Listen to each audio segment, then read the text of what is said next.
All Yeah, right. Sanri is giving some trouble. I might need you to roll for me. Yep, no worries. I can do that. All right, so this is session 48 of Masculine Nyarlathotep. You guys are currently in Australia. You have spoken with a Professor David Dodge, and more importantly, got to see the diary of a archaeologist prospector named Arthur McWeir, who had discovered this perhaps lost city in the desert. But the important thing about the diary is it included coordinates. Coordinates which match up with the pinpoint you had seen on the map in the bent pyramid, the map of the different potential gate sites that you guys are trying to stop the cult from accessing. Your trip to Australia was uneventful-ish, but What? I mean, sure, Evelyn may have made a deal with something for power, and Eugene may have temporarily lost his mind and badly injured Gary on the trip from Sydney to Darwin. You say badly injured like it's something that he stabbed him. Hell, he shoved him really hard against the bulkhead. But you did manage to get to Darwin and get Gary into a hospital. Your reason for coming to Darwin is this is the headquarters of Randolph Shipping, which has been linked to several shipments in different cult areas. In China and in London specifically, they were shipping mythos-related artifacts and strange mechanical devices that they had apparently found somewhere here in Australia. But the bustling city of Darwin, and I'll use the term city very loosely, is very much kind of a frontier town. There is a fair amount of let's say ne'er-do-wells around. Nothing that yeah, Australians. nothing that you guys immediately clock as being unusually suspicious. But it is a sort of a rough and tumble sort of town. Did you imply that there's the regular amount of suspicious and there's not anything unusually suspicious about these people? Exactly. I mean, it's the sort of town where you keep your one hand on your purse or your wallet, and keep your head on a swivel just in case people decide to relieve you of your coinage.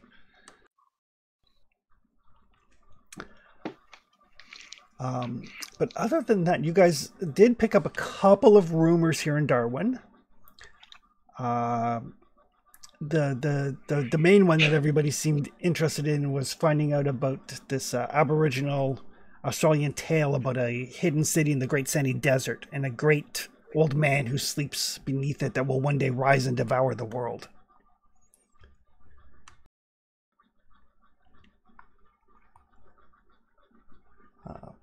But other than that, you guys know you've got probably a couple of weeks until Gary is fully mended. So you guys can either just kind of lay low in Darwin, or and we can just zip through time, or you can take a look around. The choice is up to you, but we will turn it over to you guys. If I remember correctly from last session, we said one of our plans was to try to ship something from the shipping place to see if we can get any information just by acting as potential clients. To claim we were going to, yeah. Not actually ship something, but faking it.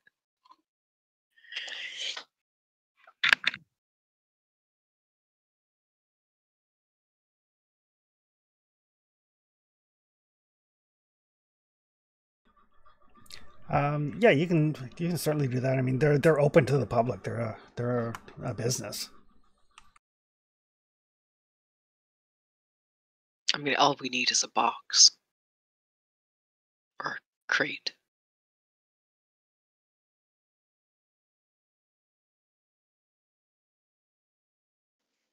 With are there telephones? No. Oh Fun. dear. There is a telegraph office.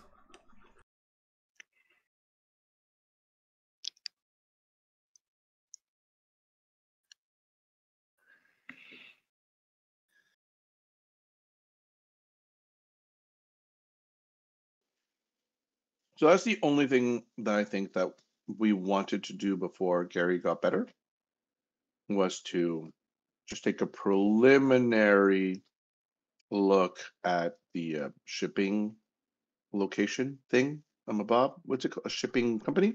Yep. By trying to pose and just to see what happens. And that's it. I mean, they could very easily ship an empty crate. I don't mind. I just want to get, if we get the heebie-jeebies from it, is it all on the up and up? Is there anything, like just a vague understanding of what that's like before we do anything? It cannot be on the up and up. I mean, Obviously. We're interested in it. That automatically makes it suspicious. but also I'm not there, so All right. Yeah, you guys can easily find like the building. The building is dockside. Like Darwin is on the peninsula, kind of like the northern tip of Australia. So the shipping company, Randolph Shipping, is a small building on the water.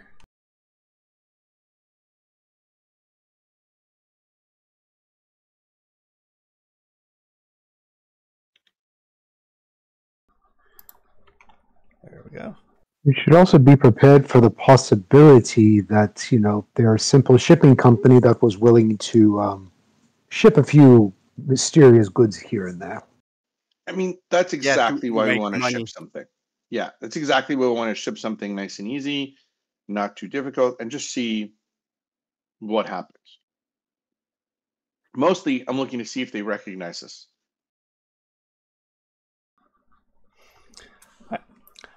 So yeah, the building itself, it's about a 5-minute walk from one of the pubs called the Outback Inn.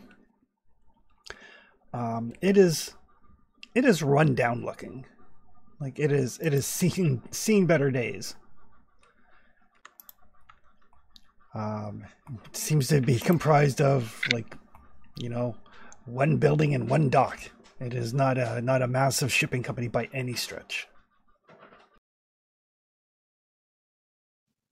Are there any boats? Any ships? Not currently.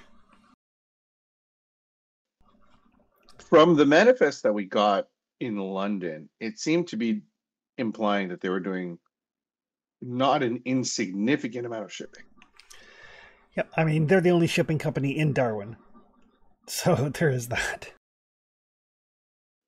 But does the amount that we saw in terms of invoicing match up to what we see here? Not that we're exports and exporting, but just as a general rule of thumb. I mean, the warehouse could handle a decent amount of shipping, but it doesn't look like any money has been spent on upkeep.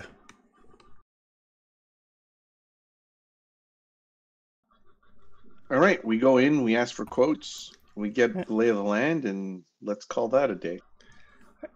So yeah, when you make your way in, like there's the little like ding-a-ling-a-ling bell above. The place is dusty and dirty. What passes for an office has a bunch of crates stacked in it. Like it's literally like one room, and then there's the back doors that lead out to the dock area. There is like a little kind of mildewed cot in one corner. There's a little roll top desk. There is a kind of like a ruddy faced gentleman. It's like, customers. Hello, and welcome to Randolph Shipping. All of Darwin's shipping needs.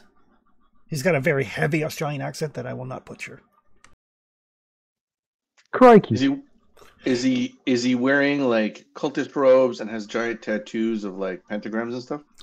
No, but you can make a excuse me, make a spot hidden. He's not wearing a giant bat costume. He is not wearing a giant bat costume. That would be a big success. Right. So Alvin, as you're like looking at this gentleman, he has like the kind of the broken veins in the nose and everything that indicates probably a fairly substantial part of his life has been spent drinking heavily. An Australian. Apologies to any Australians who may actually watch this. Yeah, I'm just playing. I'm sorry. We're Now you have to go on Canadians. We Facebook really and don't invite- have any room to throw rocks. Now I got to go on Facebook and see how many of my Aussie friends will tune in. There's like 8 months of winter here. There's a lot of drinking that happens here anyway. Okay. Now you understand why Gary's in the hospital. So that said, I asked very quickly. I asked them for like, hey, we have a box about. I point to a random size of that box, about this big. How do I go about getting it to London? Is that a route you do, or is it a route you don't do, or do we have to subcontract, or like? I start asking questions as if I'm a newbie at shipping, because you know what? I am. So I ask all the questions that I would have if I actually wanted to ship a box that size to London.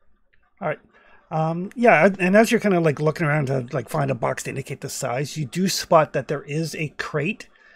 And with your very high spot hidden check, it is addressed to the Penhew Foundation in London. And kind of like on the shipping label is a symbol that you were previously told was the symbol of the cult of the Sandbat.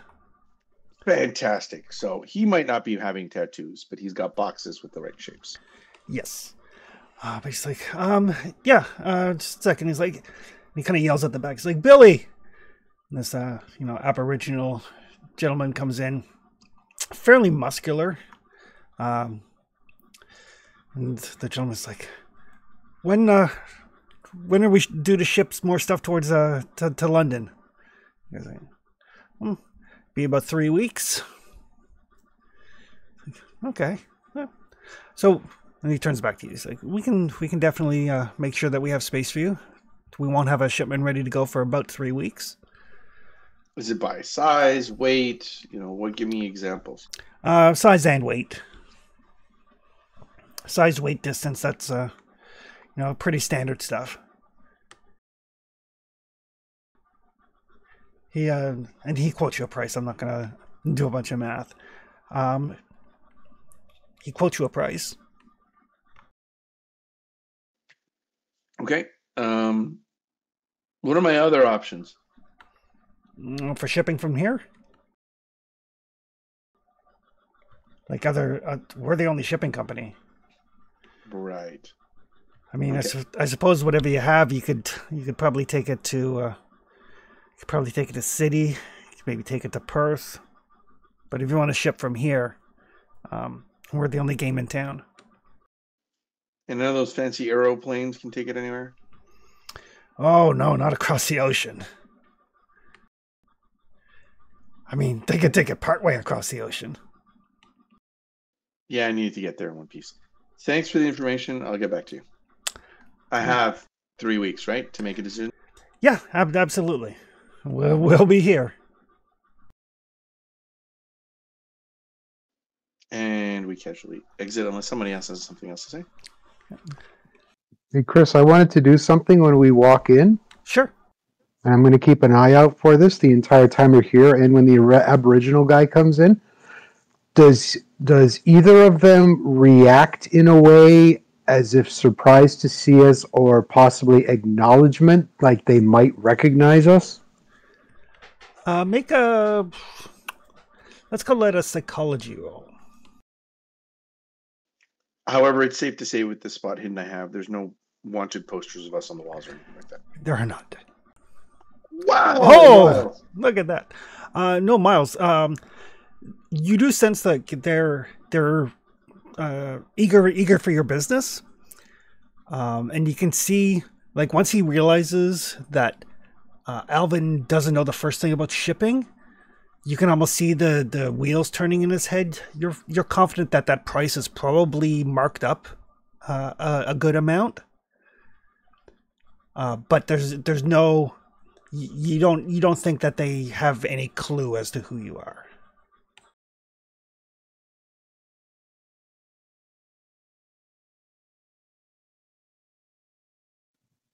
I just think to myself, well, it's not my money, so. And actually, Alvin, with your extreme success, when Billy came in from the back and like to the double doors there, and they were kind of swinging open, you don't see a sign of any other employees.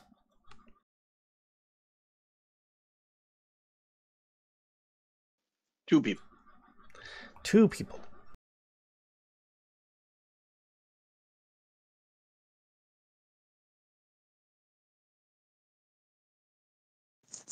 Oh, I'm going to ask before we leave. How many boats are in your fleet? Oh, we don't have a fleet. We just handle the actual, like, onloading and offloading.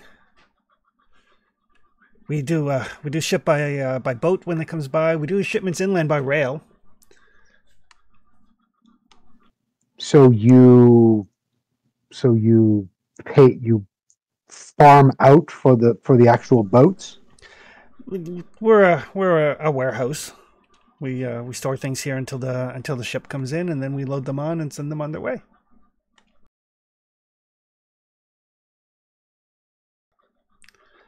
I mean, one day it would be nice to have our own ship, but with that becomes expenses and maintenance and honestly, this is not that big.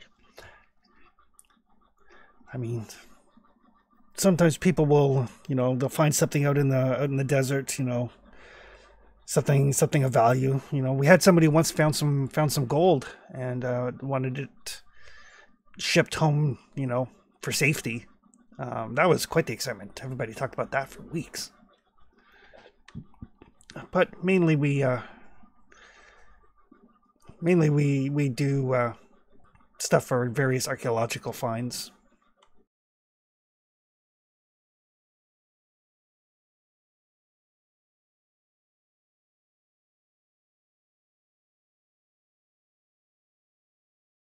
I look around the group with the "Are we done here?" kind of look.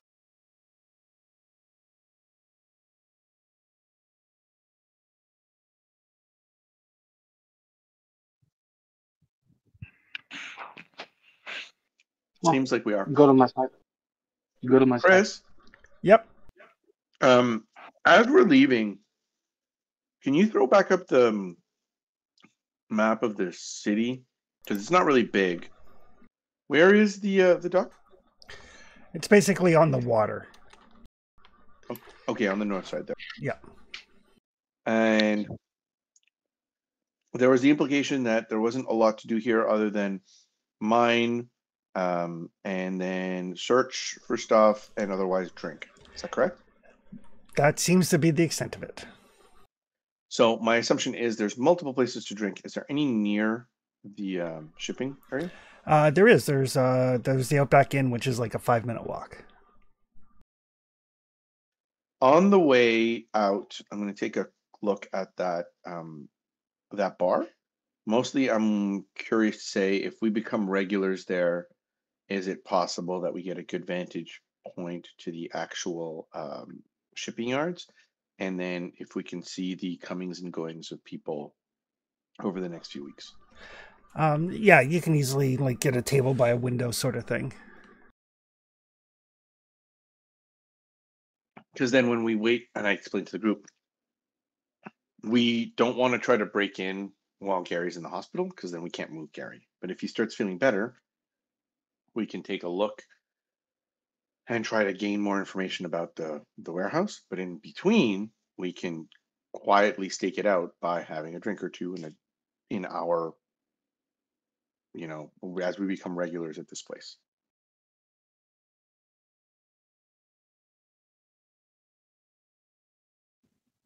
Oh, sorry. Before we leave, I actually want to ask the ruddy gentleman one other question. Oh, sure. So you said you do rail as well, correct? Yes, we do. We do some shipping by rail.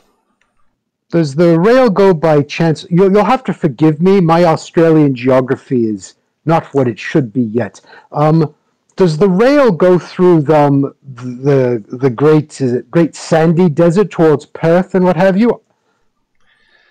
Oh, it goes through parts of the desert. Yes, I mean, it's a freight train, but it makes its way to Concudgery and then out to the coast. Chris, the reason I asked that is I wanted to see if saying Great Sandy Desert elicited a reaction from him. Nothing I expect. I mean, anybody that lives out here in Australia knows that there's a big fucking desert. But it's nothing to make him go, oh, wait, no. Right. No. Yeah, okay. Right. Nothing that makes him go like, these people know something. No. More of a, I mean, if you want to see the desert by train, it is a freight train, but you might be able to book passage. I mean, the train primarily follows along the coast to Port Hedland, and then there's a smaller train that goes into Concudgery. You won't see much of the desert, but you don't really want to see much of the desert.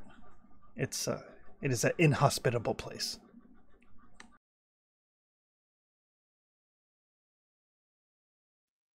Thank you. I was just curious. Oh, of course. I mean, we have lots of people that come out this way for the first time are always curious. We're happy to answer the questions. I mean, if you're planning to go into the desert to try your luck, seeing what you might be able to find or stake a claim. There was a folk once that found some quartz. Seemed to be worth a pretty penny. But you'll have better luck probably.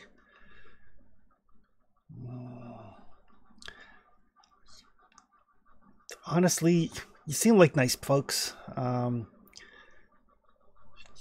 don't look like you're prepared at all for the desert. So I wish you luck, I really do.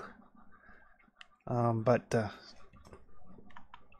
desert's claimed quite a few people. Well, I admittedly have had only a bit of experience in the desert. I much generally prefer the jungles, but thank you for the concern and the warnings. It wouldn't be very neighborly of me to say like, oh yeah, just go that way. I just hope if you do decide that you have anything to ship, you remember the hospitality.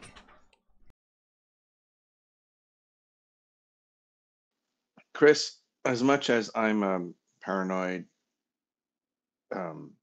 slowly going crazy kind of person, I like this dude. He seems like one of those dudes that Alvin's like, yeah, salt of the earth, like no nonsense, nice guy. Sure, he's trying to make a buck, but you know, he's real. Yep. But other than that, yeah, you guys can easily keep an eye on this place over the next couple of weeks. Keep an eye on the townsfolk of Darwin. If there's anything in particular you want to do while you wait for Gary to recover, let me know.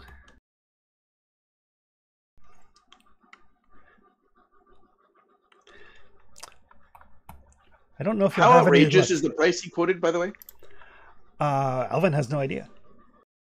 I meant like if I in not in shipping terms, but in like dollar value. Is it like holy shit, this is like a month's salary kind of deal, or is it like, oh, this is more reasonable than I thought it would be to ship something on boat across the world?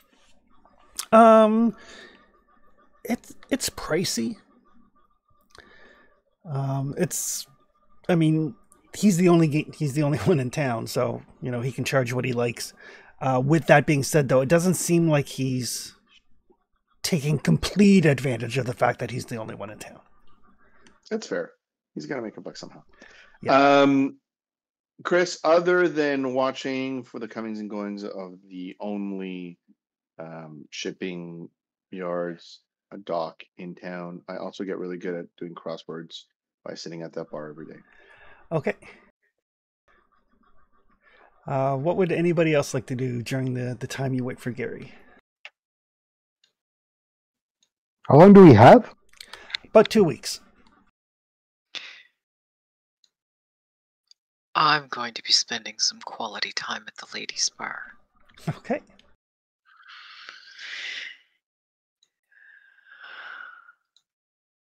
And Is there anything? Sorry, Chris. Is there anything to practice my photography on? Yeah, absolutely. You can take some pictures. Sorry, what was that, Nita?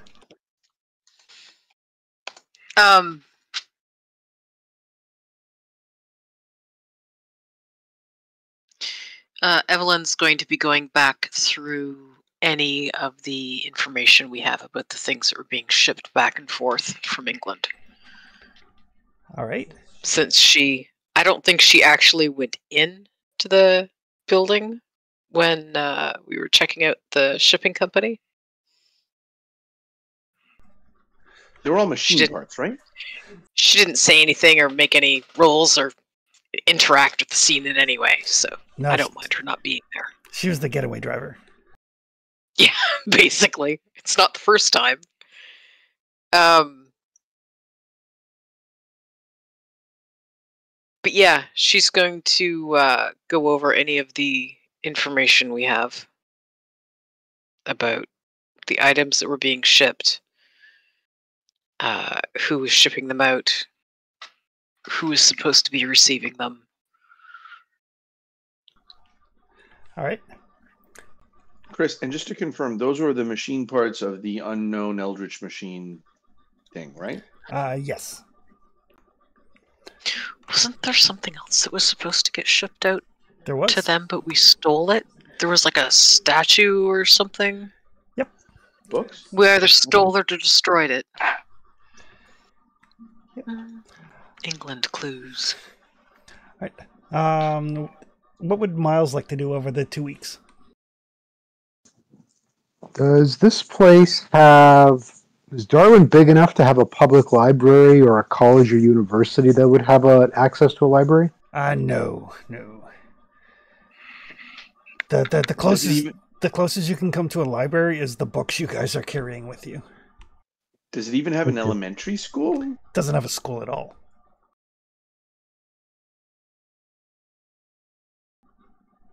It's basically like an Australian version of Dodge City. Although I think Dodge City had a school. I just keep thinking of that old Canadian TV show called Border Town, and it feels like that. Yep. But yeah. But they had a school. Yeah. Miles, there's like, I mean, as you're looking around, it seems like any sort of schooling that's for the children is essentially done like in, one of the houses, or there's no official school. There's certainly nothing like a library. Okay. In that case, I'm going to spend most of my time between bars, mainly just keeping eyes and ears out for either clues that could be useful or trying to see if people are showing an interest in us in any way, shape, or form. Gotcha. Okay. What would Eugene like to do? I got some translation reading to catch up to. So I'm gonna probably bind one of my hands to a chair while I read. Are you reading all by yourself? Oh, if you're reading, we're gonna take precautions.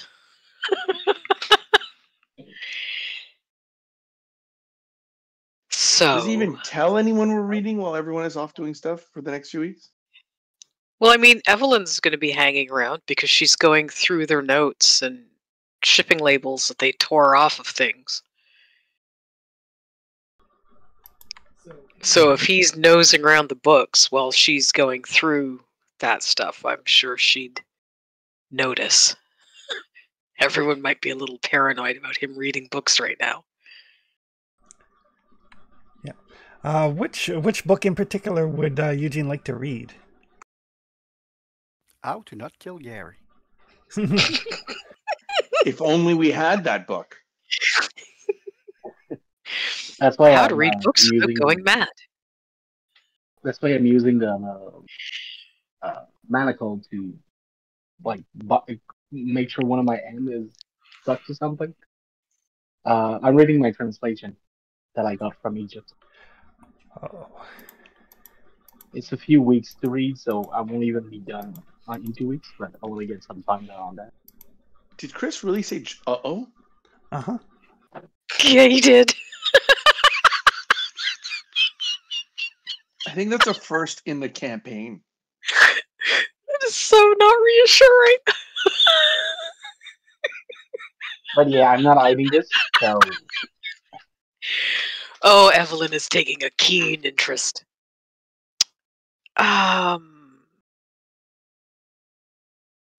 Why don't I just help you fasten your wrist to something that won't move?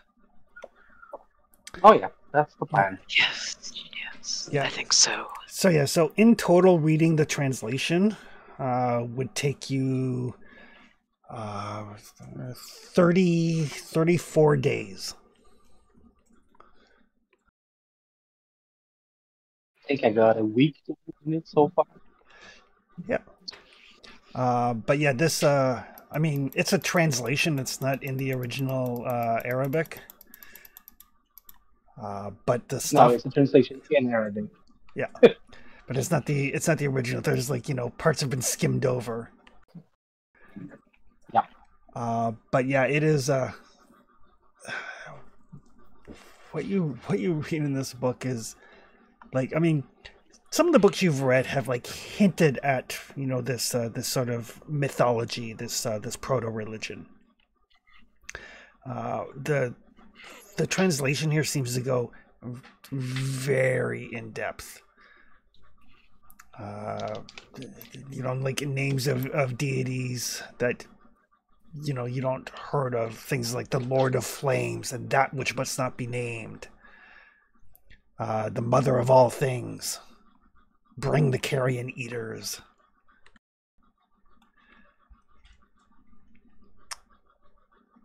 And there is apparently a spell in there for resurrection.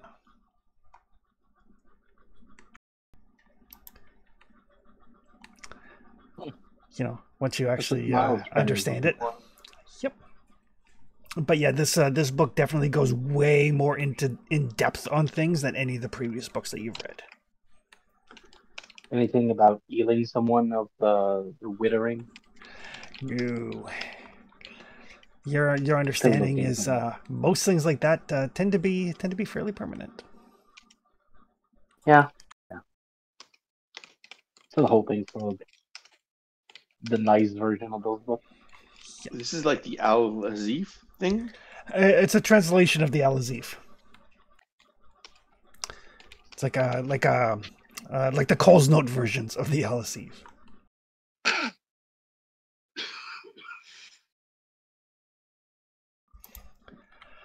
But over the 2 weeks,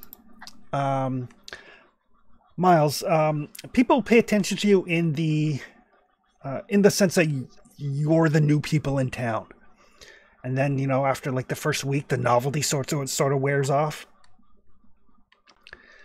But the people here do seem to be friendly.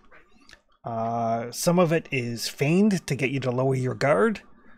Some of it is kind of a commiseration of like, can you believe we all ended up here on the back end of Earth?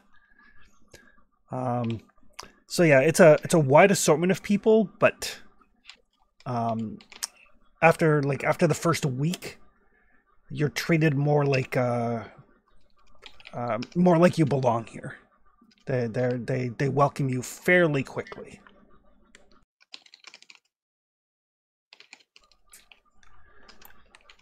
You do notice that there's you know, whenever somebody does have like any sort of success with whatever their endeavor is, everybody tends to celebrate.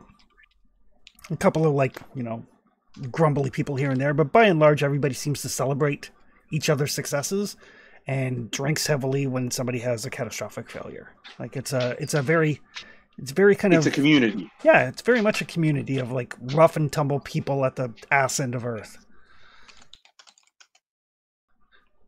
Can I, while I'm periodically doing those rounds, do a walk near Randolph Shipping just to see who comes and goes and if actually any boats show up? Yeah, absolutely you can. And that ties in with Alvin, as you're keeping a watch on it too. Those of you who are keeping an eye on Randolph Shipping, you guys can make spot hidden. Alvin, you can make a photography roll. But yeah, as you guys are kind of like just keeping a kind of a lazy eye on it. Ooh. It seems like when people have some things that they need moved in, it's primarily Billy. Look at you, that's 2 1s in a row, Mark. Holy crap! Holy Jesus! And a 3 in between.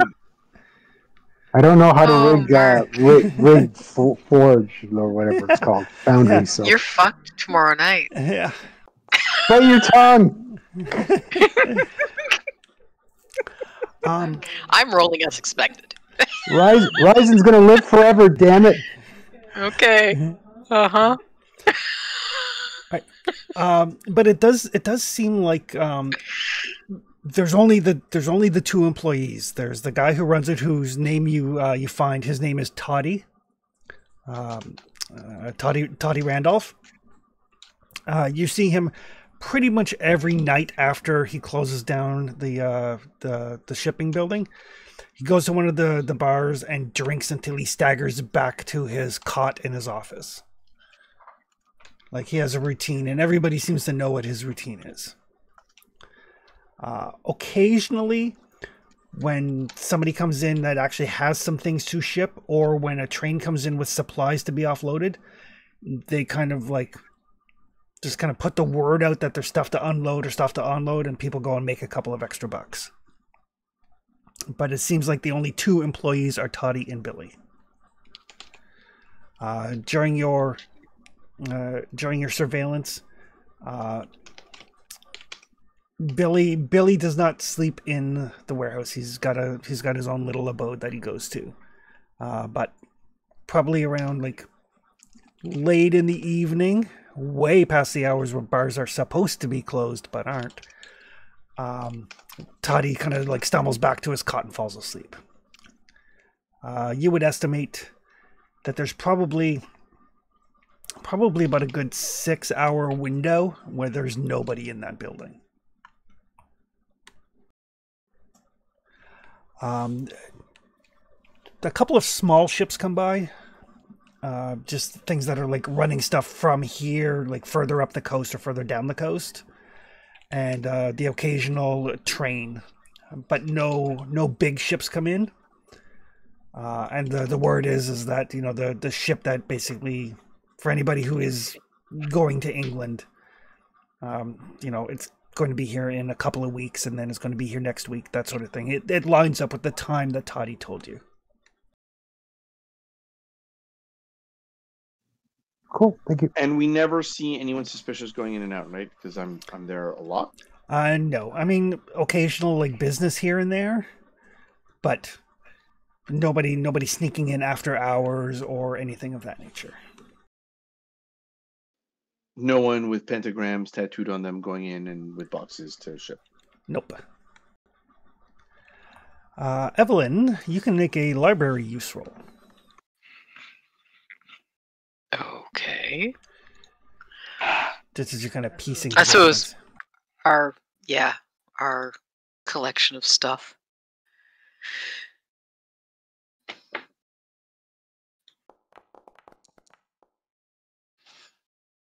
Oh, so close. Let me see how much luck I've got. Oh yeah, I'll spend 7. So as you're kind of piecing through things that you've got there, Evelyn, Randolph Shipping was the place that shipped the machine parts to the Penhew Foundation in London.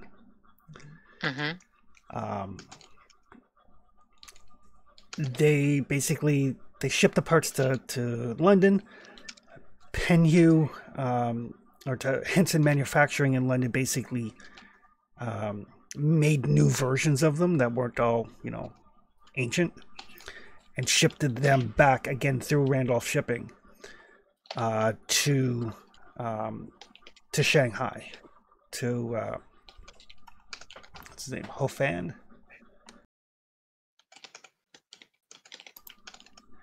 It was Hofan.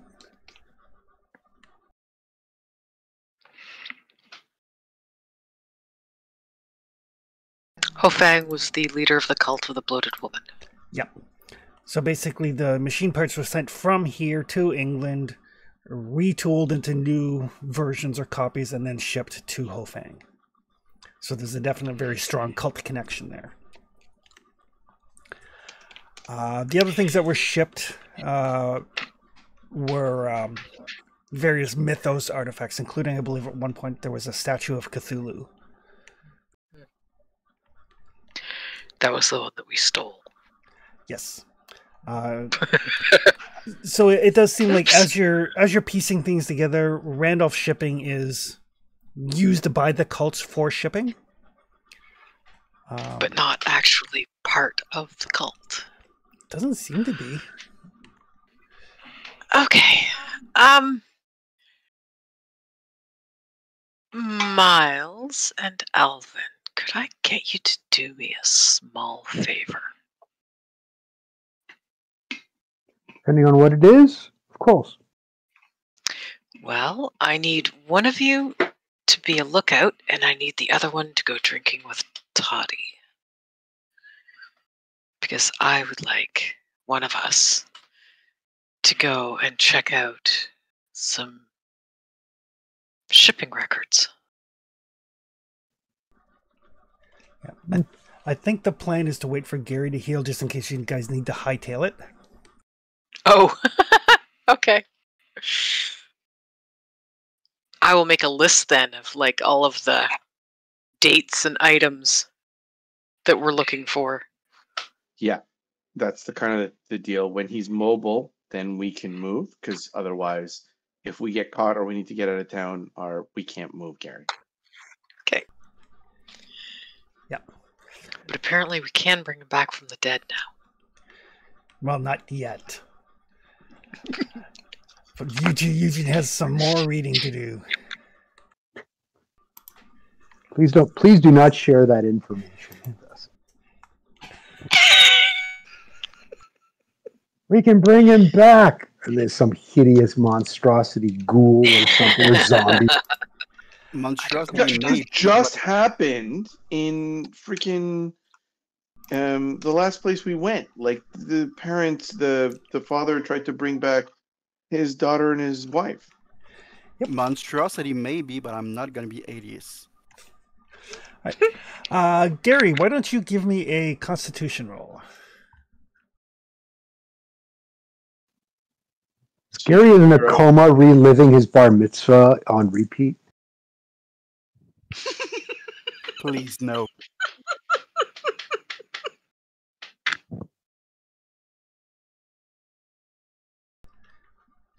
Actually, it would be a Constitution roll with a bonus die because you have hospital. He's trying to constitute what makes a good plan.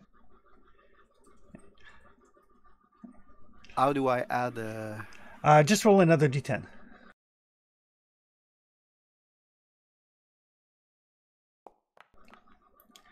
So it'd be a 46, which is a success. So that basically means after... Oh, I gotta find my healing rules. 1 second. I was the other guy.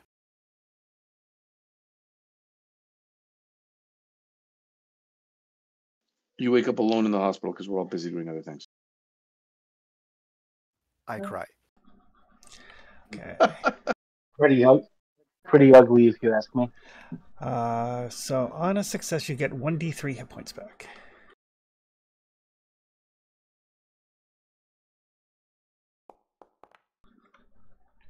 Right. So you get 2 hit points back.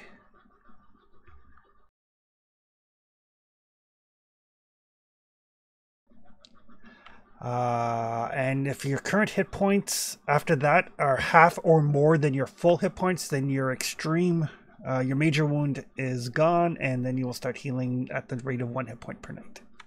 I'm at 5 out of 10. Perfect. So you will start healing. So 1, 2. Perfect. So yeah, after about a week and a half or so, Gary has recovered. How's the other guy?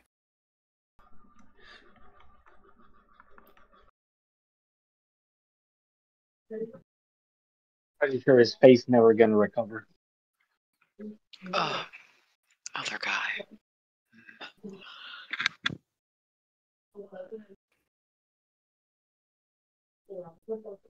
Yeah, sadly, I guess that would be me. I think the other guy is having nightmares on a regular basis about what happened.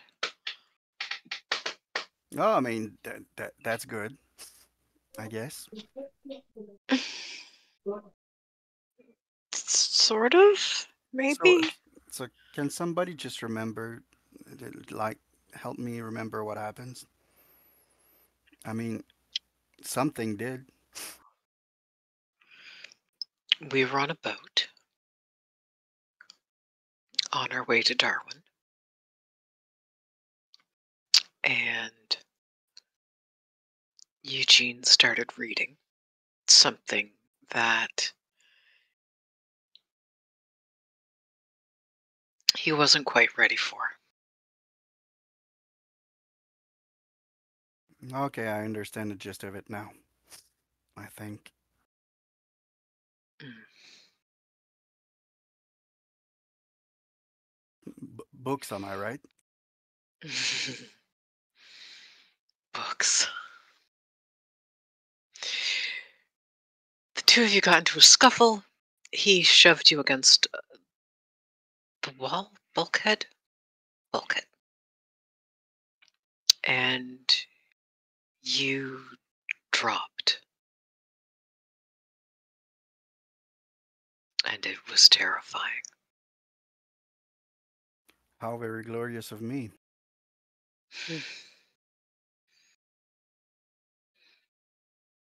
I don't think I've ever seen that much blood come out of someone and they live. So glorious of you indeed. Is the world over yet or something? No, not even close. We're in Darwin right now. This is their lovely hospital. Looked like New Jersey.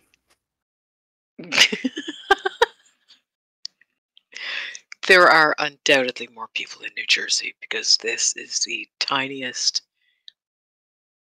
city that I think I've ever seen. But we've been here for how long, Chris? 2 weeks? Yeah, about just under 2 weeks. And how long was Gary unconscious on the boat? About 5 days.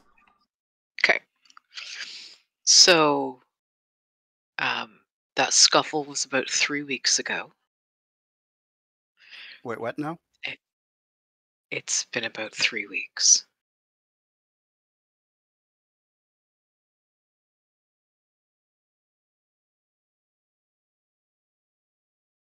It took us, I think, 5 days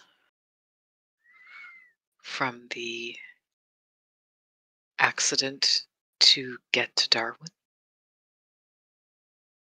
And then you've been here for about 2 weeks.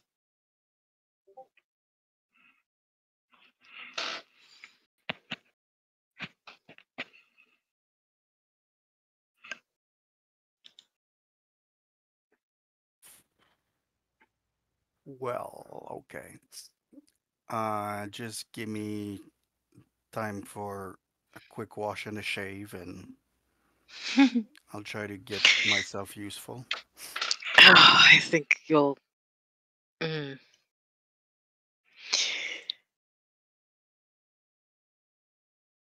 We do have some things here that we'd like to do. Not a great deal. There aren't. There's nothing here. This is quite possibly the oddest little place I've ever been. The bars are separated into men's and women's. The men are allowed to go to the ladies' lounges. The ladies are not allowed to go to the men's bars. So what this accomplishes, I'm not entirely sure. From what I can tell, it hasn't stopped anyone from mingling. So I really don't know. There are no schools here for any children that might be running around. No library, no anything. I suppose we have one thing to do here. We were just waiting for you to be able to walk around on your own before we actually pursue it. Oh, I haven't tried it yet. Am I? So Gary just tried to Don't try to stand up until we have a doctor here who can catch you. I'm not limping now. Okay. I don't want to trust me to try to catch you if you fall. Or if your knees give out. Or you get lightheaded. Dream leg. I mean, it works better than my not dream leg did.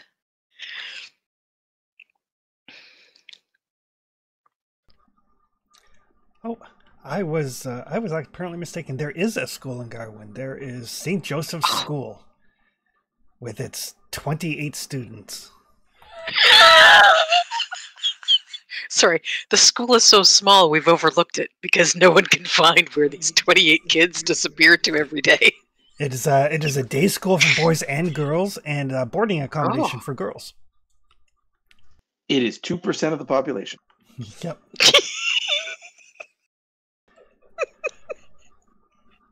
Right around this time, actually, they're doing fundraising to raise money for a new building. Oh. All right, buy some chocolate almonds. Nope, they're having a competition to decide who is Darwin's most popular young lady. In order to vote, you pay a fee of 3 shillings to vote for one of 3 contestants. Oh dear. Apparently, they raised £873 that way. Wow. These module supplements are getting more and more immersive, aren't they? It's called Google. I was going to say, I'm pretty sure it's called Wikipedia, but... I assume Chris, but...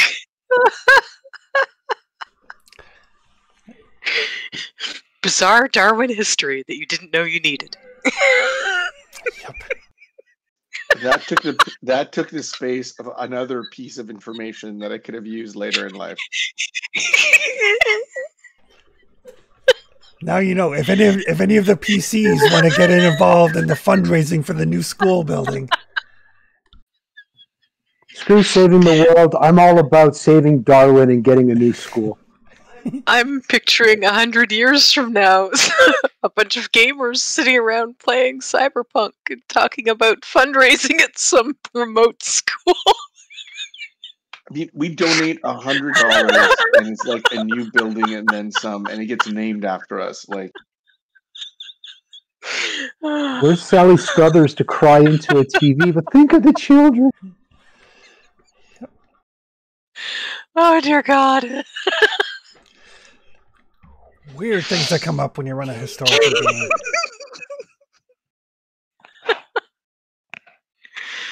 Oh. But yes, after your basically it was like 13 days, Evelyn, you are fully healed. Gary is fully healed. Everybody's sanity counters have reset. Yay! Sanity. I take it I still only have 39, though. Yeah, you don't get any 70. No. Not hanging around with Eugene. What if we donate to the school? You get a good feeling.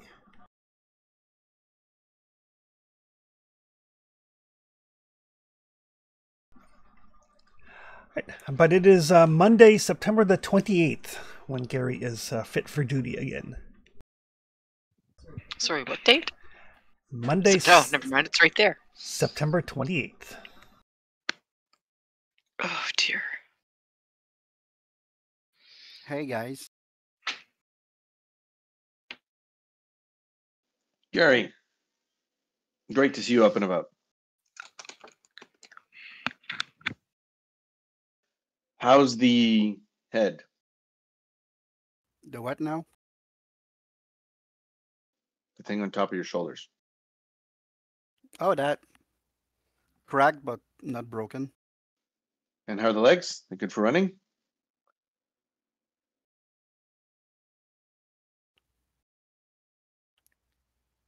You never seen me run. Yes, but are they good for running? As good as it can, I think. All right, so let's take a look at a few things. Let's prepare where we want to go. Let's get all our ducks in a row. Let's get our bags packed. Let's get everything up and running. And then we will specifically survey what Evelyn wants to survey at the docks. It's more the records that are inside. Assuming that Toddy keeps records. Or that Billy keeps them. One or the other. Hopefully one of them writes stuff down. I mean, I'm not terribly Well, when you confident. bill someone, you kind of need to write stuff down. Yes. But they also just... I don't know how Toddy's making any money with the amount that he drinks. So... That's half in New York City. There may be things that aren't in the books.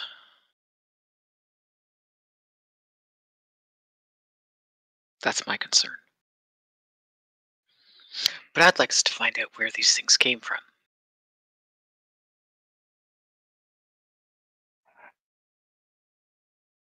Where are we going from here? Let's get everything up and running so like that we can leave if we need to. We can pack everything, but we don't know where we're going yet. Unless we're planning on hopping onto the... I don't even know what the train or ship schedules are out of here. I thought we were going to the upside down, the pyramid in the desert. Mm-hmm. While running? I thought we knew where that was. We know roughly where it is. I don't know what the shipping or train schedule is for us to get closer to it, unless our plan is to buy a vehicle here and go it alone.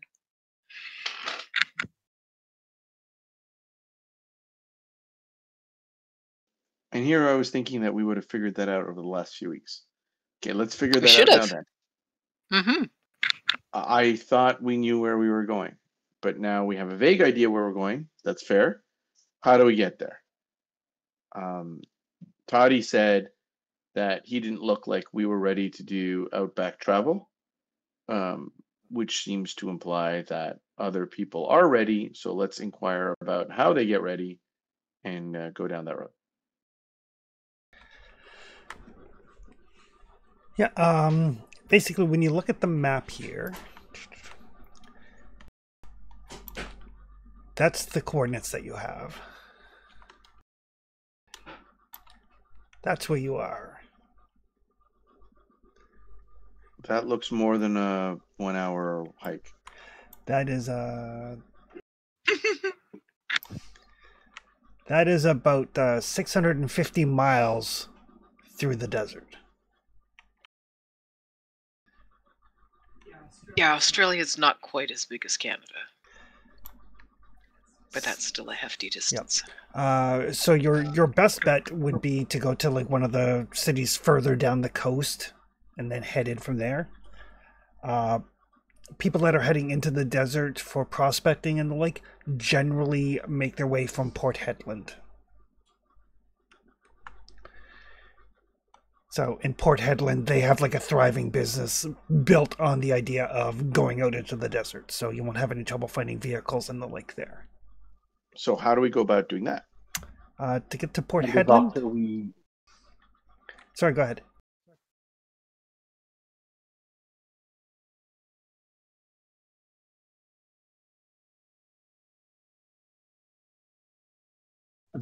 met in I think it was Sydney, gave us a couple of names of people in Port Helen that could guide us and help us. And also we have I think the exact coordinates of the city that was found, so we can probably aim with that. Mm-hmm. Just need to do everything we need with the shipping company before we go. Let's I get remember to. that the Aboriginal employee had a story. He told another guy about the things he saw in the desert and the city, and like the most information we got was an half end about his story. So we might want to talk with him a bit more. And I think you said you saw a crate with a symbol with a call on it. We could check that. And yeah, you were given the name of Robert Mackenzie, who was a friend of Arthur McGuire, whose diary you had found, and Mackenzie lives in Port Hedland. So let's get to Port Hedland first. We can figure out the logistics of going from there to the spot on the map, which is just a spot on the map. But we can figure out how to get to Port Hedland. So, Chris, is it a boat? Is it a train? Is it a plane? If the plan is to go to Port Hedland, we should do what we want to do with like the shipping company first.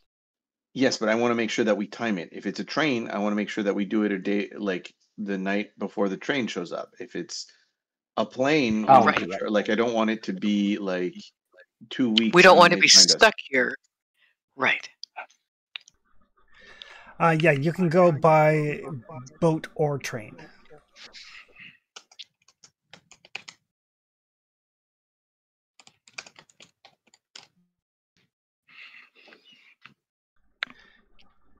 Takes roughly. So what we'll do is which one's faster?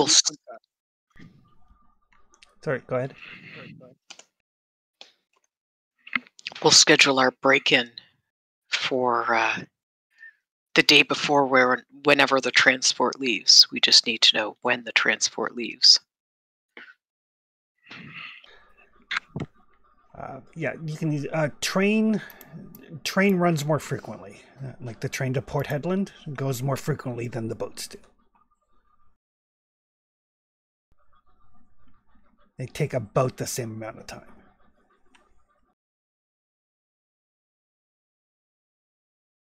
We book passage and we prep our keeper. Okay.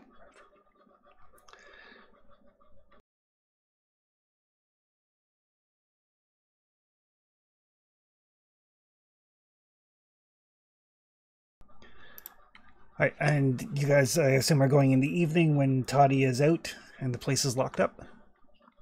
Yep. That's the plan. All right.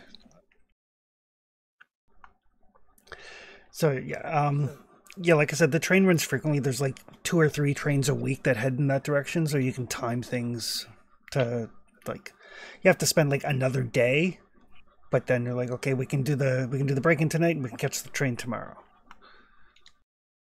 That's perfect. And just like clockwork, like at 5:30, 6 o'clock, and Billy leaves, Toddy locks up, and then makes his way down to the Outback Inn. Wait another hour or two until it actually gets dark. Obviously, there are no street lights or anything here.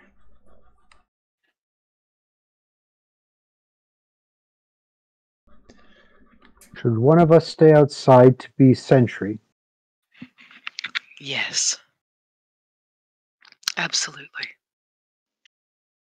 One of us with good eyesight. Hmm. And that can possibly take care of trouble if need be. Gary? Yeah. Let's not leave him alone outside his first night back up and out I'll on the I'll town. I'll Might do be it. safer that way. I mean, that's true too. I'd prefer you were with more than no one. I'll do it. So Miles is going to keep watch. Yep. All right. Who is Team Watergate?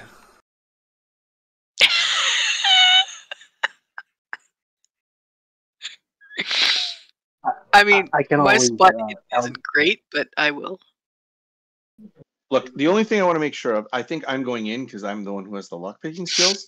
I need Mhm. someone who can read quickly, which I'm going to assume is Evelyn. But more importantly, I want to make sure that Mark, or excuse me, Miles, carries a long gun with him, only because in case of trouble.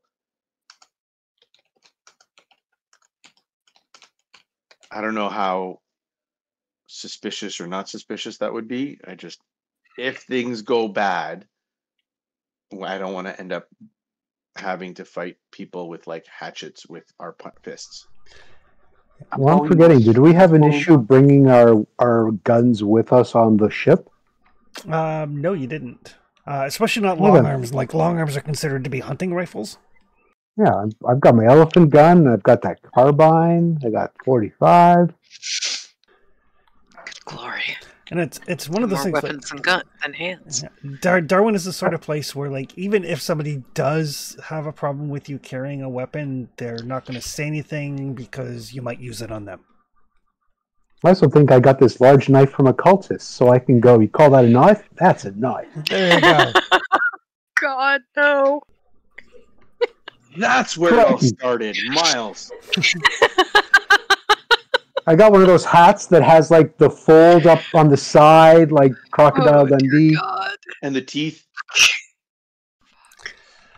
All right. Yes, you have to have your tooth My knuckles. next character is totally going to be an Aussie stereotype. Oh. All right. So I do need somebody to give me a locksmith roll. That would be Alvin.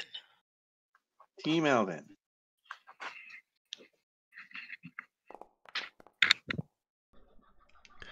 Right. So yeah, it's not a terribly. I mean, it's a lock, but it's not anything special. Takes you a couple of minutes to kind of pop it, and you guys make your way in. The place is in the same sort of shambles it was before. It's maybe a little bit dustier, a little bit kind of muskier. You know, the scent of the moldy mattress in the corner, which is probably like caked in like booze sweats, kind of hits your nostrils in a way it didn't before. Ew. Gross. Chris, is there, I don't remember on the map, is there like an office or desk space? And are there windows? There are a couple of windows that look out onto the street. There's a roll top desk, and there is a bunch of crates, including that one that hasn't shipped out yet to the Penhew Foundation that is marked with the symbol of the Cult of the Bat. Right, because it needs to go to London like ours. Okay, so two things. One, I try to cover the windows because we're eventually going to need light and it's going to look like it's light from the outside. I don't want to get stuck into a Watergate situation. And the other thing that I want to do is find light for Evelyn to start going through the papers. Yep. Yeah. Well, you guys have flashlights, so that's not a problem. Fantastic. Did we actually leave a crate here to ship to London? No, I said we were going to come back and eventually ship something for you. Oh, okay. That's a pity because we could have just moved the contents of whatever's going to the Penhew Foundation into our crate. We can just walk out with the contents of the stuff and just close the crate back. That's true. I'm just gonna check for like trapdoors or things like that. Right. Make a spot hidden.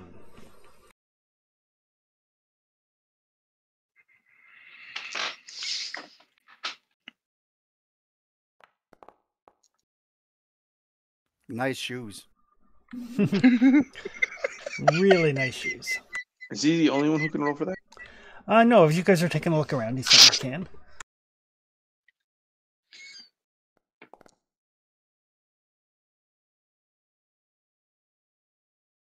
I'm trying to find. I'm not paying much attention to doors that are in weird places. I'm looking for the Desk. shipping invoices. All right. Yeah. It takes you some time. Evelyn, there's like the basically the roll top desk. Mm-hmm. It's not locked, and there is an account book for 1925. It is the only ledger currently in the warehouse. Well, okay. There have been 9 months, almost 10 so far in 1925. So, Yep. I will start flipping through it starting in January. Give me an accounting roll. Oh dear God. Oh, that's gonna go badly. With my big old 14. Chris, you didn't mention if we managed to. Oh my God. The window. Yeah, you managed to pull the blinds down. That's not a problem. Did you roll a 3? I rolled a 3 with my 14 skill.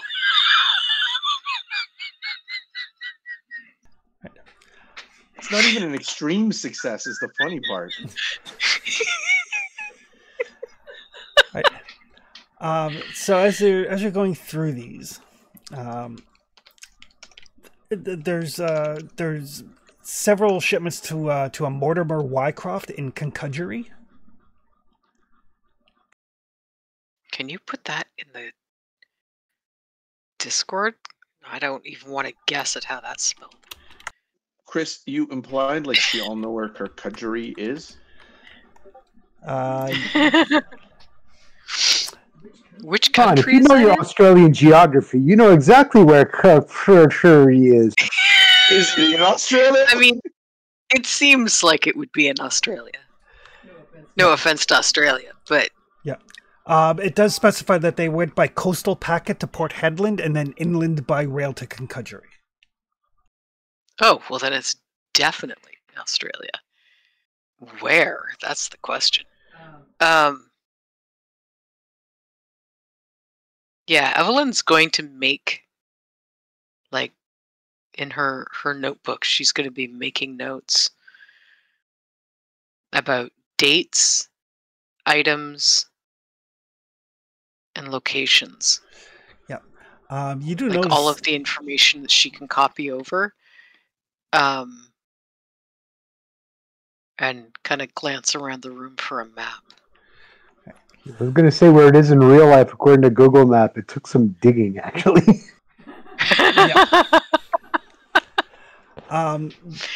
Fair. Yeah, there's a map here you can find. Concudgery is like a small mining outpost inland from Port Hedland, probably about 4 days by vehicle, maybe a couple more. Yep, that tracks. But with your accounting roll, there are also shipments being sent to Hofeng Import and Export in Shanghai, or have been sent. A gentleman named Aha Singh in Mombasa. I have a pretty good accounting. Just Aha, who? Sorry. Aha Singh, AHJA. Oh. In Mombasa, Kenya. And the Penhew Foundation in London. You do notice a couple of things. There's like nothing is specified. It's just like 4 crates this way, 3 crates that way. Like there's no breakdown of the contents. Mm-hmm. there are 2 crates scheduled to ship to the Penhu Foundation on the next ship. Which means there's 2 crates for the Penhu Foundation here in the warehouse. Yep. With the accounting roll, you notice that like there's a bunch of stuff that goes to Concudgery and to Port Headland, basically supplies. The prices to Concudgery for Mortimer are higher than the prices to somebody else in Concudgery by a not insignificant margin. And that's more than the margin that he gave me as a mark. So either there's risk involved, or he really doesn't like this guy. Exactly. Well, Evelyn will kind of be muttering this stuff out loud as she's finding it. It takes you some time to go through these books. In the meantime, while Gary and Alvin are looking around, after about an hour, that's when Evelyn is starting to like piece the stuff together. When I can finally get a handle on Todd's handwriting. Yeah. There is a crate we want to open. I know that. Yeah. And Alvin, over the course of this hour, as you're kind of looking around, you do find the second crate for the Penhu Foundation.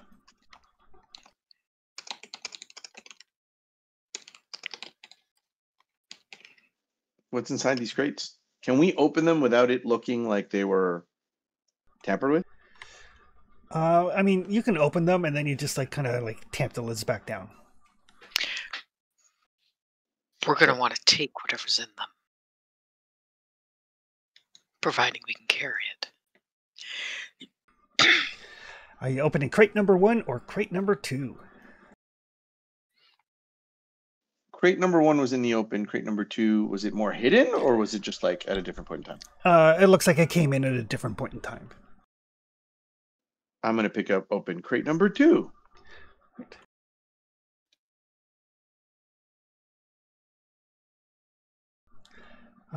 In crate number 2 is some sort of strange device. Looks like it's made out of machined steel and with a bunch of wheels and mirrors and an eye tube, along with a sealed letter addressed to Edward Gavigan. This weird device is about 2 feet high and about 1 foot wide. I think it is a really funky looking microscope or telescope. Right. I'm more interested in the letter because the machine, it doesn't look like a gun. It looks like a telescope. So I'm going to leave that be.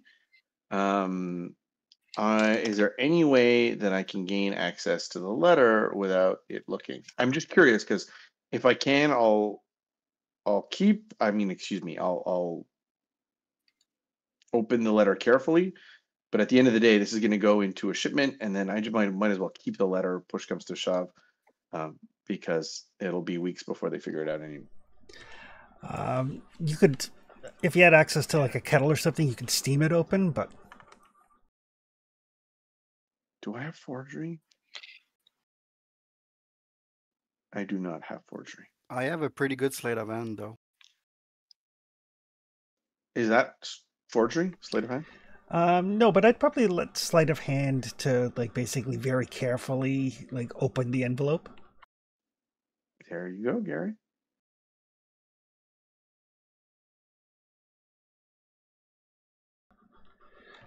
In the meantime, outside, Miles, you see a couple of there's some drunken folks wandering from place to place. Some of them are a little bit belligerent. They're like, oh, look at this guy going out, planning to go hunting, that sort of thing. But they don't come up to you or anything of that nature. Just random drunken idiots. Right. Yeah, Gary. Idiots. Yeah, Gary, you kind of very carefully flick up and take out your little knife, Kind of put it under the edge, very carefully open it up. You managed to open the envelope without destroying it. Here you go, sir. I read it out loud. Wait, is it horrible Latin? Nope. All right. It's a very short letter from Dr. Robert Houston. Basically explains that this object is a short-term survey device employed by the Yethians.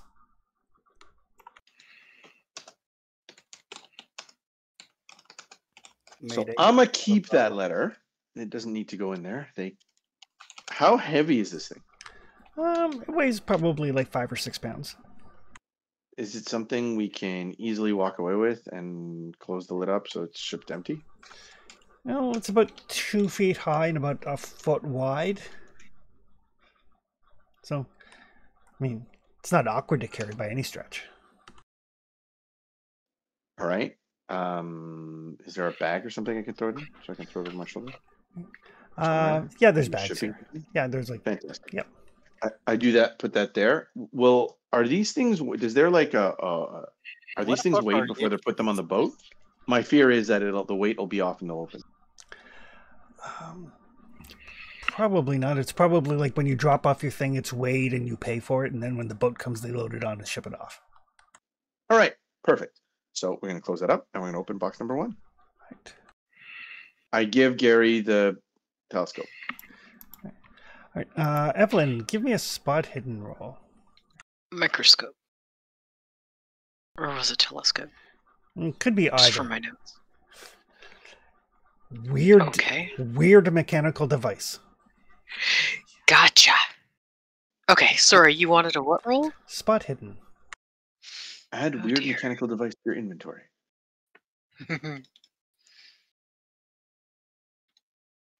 That's not it.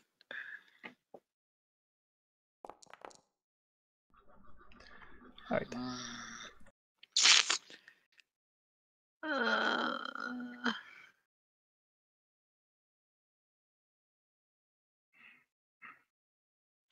I don't think I want to spend 12.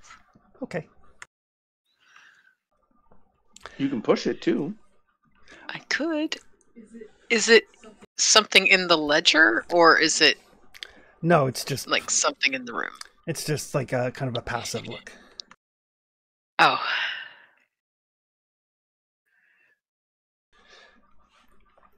Crate number 1. In crate number 1 is a grotesque wooden idol about 3 feet high, seemingly of aboriginal manufacture, covered with white painted geometric lines.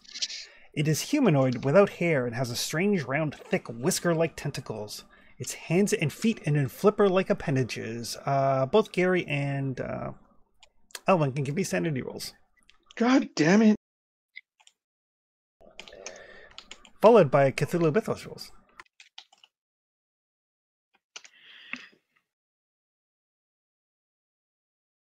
If I made my sanity roll, do I have to make my Cthulhu Mythos roll? Yes. Look at you, solid, upstanding folk. Tentacles! How do you have 0? I don't read books. Is Gary an innocent? Gary is. Gary has not read a single book.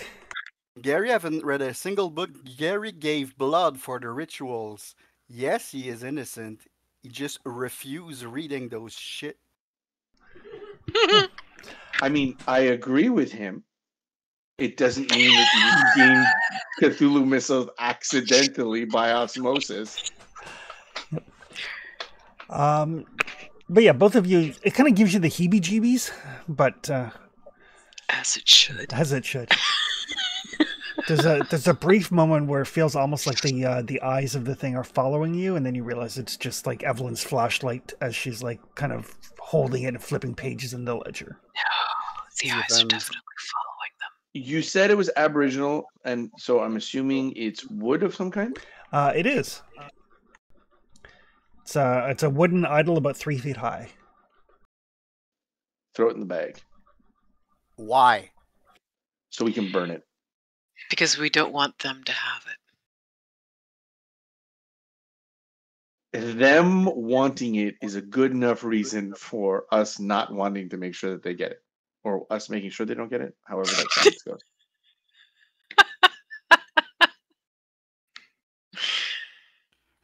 Oh, Yep. fucking K. I don't know Essentially. if this is used as part of a ritual to summon the 20-foot tall version of this thing. So yeah, let's keep it out of their hands. Yeah, but There's no letter in this one. it's just fucking ugly. Mm-hmm. Oh, it definitely is. And again, you're seeming to imply that any of this crazy cult stuff has been particularly attractive. No. Exactly. It's par for the course. Some of the masks aren't horrible, but they're definitely not something I would encourage anyone to wear voluntarily. No. Like reading books and taking weird statues like that. That's how you gain Cthulhu mythos. No. Reading the books, yes, but destroying the statues is fine. There's no fire pit or anything like that, right? We can't just burn it here. We have to take it with us if we want to dispose of it. Yep. I agree with you, Gary. I'm not trying to collect a set of ornate glasses here. We're just getting it out of their hand, and then we can dump it in the river. I just light a check bonfire. warily at Eugene while you say that. You not, but we have curious folk around here. Well, they're not interested if it's got no writing on it. Chris, it's got no writing on it, right? It does have like weird, like geometric circles I don't look at painted on it. For fear that I might recognize anything, I don't look at it, and then we're going to take it away, and we're going to dispose of it. Okay.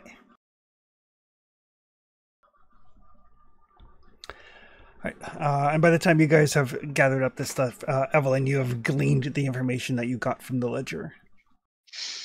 Okay.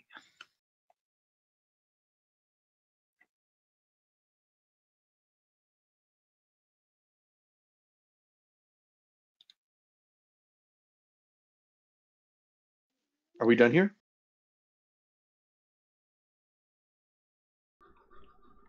I think so. If we've taken everything that was destined for the Penhew Foundation, and Chris? was there anything going to Shanghai or No. Concudgery? No. Stuff has gone, but there's nothing pending. Okay, and nothing going to Mombasa either. No. Is there any record of anything coming in from any of these places to go to Mortimer? Like, is there anything set aside waiting for the train to get shipped out to him in Concudgery? Not currently. Okay. Chris, we close everything up. Okay. I ask, so Evelyn, is there any ledger piece that you need me to take a picture of that's of particular interest so we don't have to rely on your notes before we go? I'll find that reference to Mortimer because it probably has whatever address in Concudgery. Okay. So I'm going to take a picture of that. We're going to close everything up. We're going to do a once over the boxes to see if there's anything else, and then we're getting the hell out of there. How much time do we have left before he's normally drinks himself stupid and comes back? Probably like 3 hours. Right. Okay. So we're going to close it up. We're going to take the picture, close it up, do a last pass around everything, and get the fuck out. Okay. My apology if we were trying to keep this PG. I just spent the F-bomb. Yeah. No. All right. So yeah, Miles. The time they're in there, I mean, because you're aware that they're in there, you can see periodically little flashes of light in between, like the slats and the blinds in the window, but nothing. It is probably the most peaceful watch-out position ever. Sweet. And after probably about an hour and a half or so, the team makes its egress, locks the door behind them, and you guys can make your way to your hotel. Oh, thank goodness you're here. Oh, my goodness. Oh, What? I want to burn the idol before we see.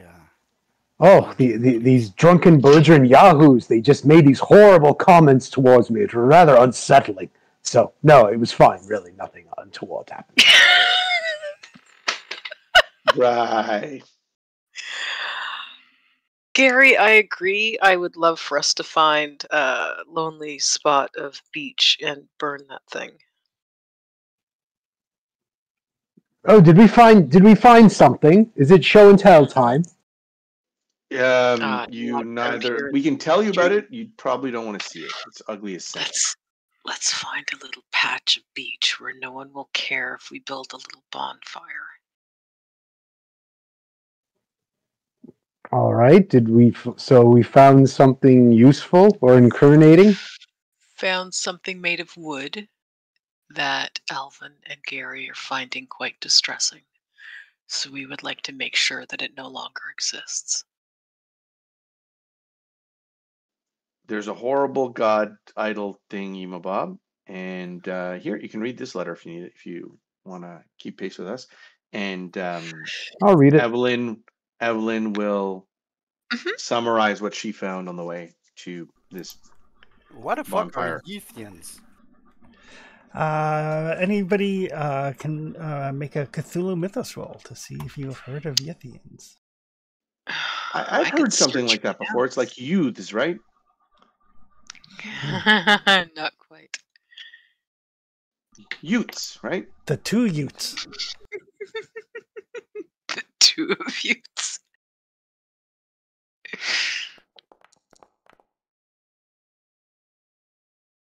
Holy shit, Evelyn, you have 28 Mythos lore? Yeah. Yeah. I'm afraid to find out what Eugene's is. Is Eugene with them when they were doing the break-in? Or did we leave him He tied said up he had to alone step away in the for something, I hotel? think.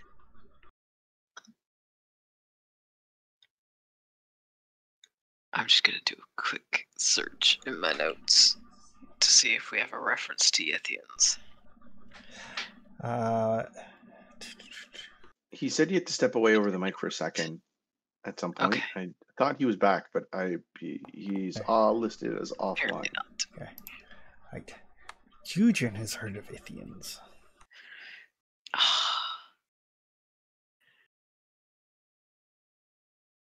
If I've heard of them, I have it spelled differently. That's all I know. It is not in my notes.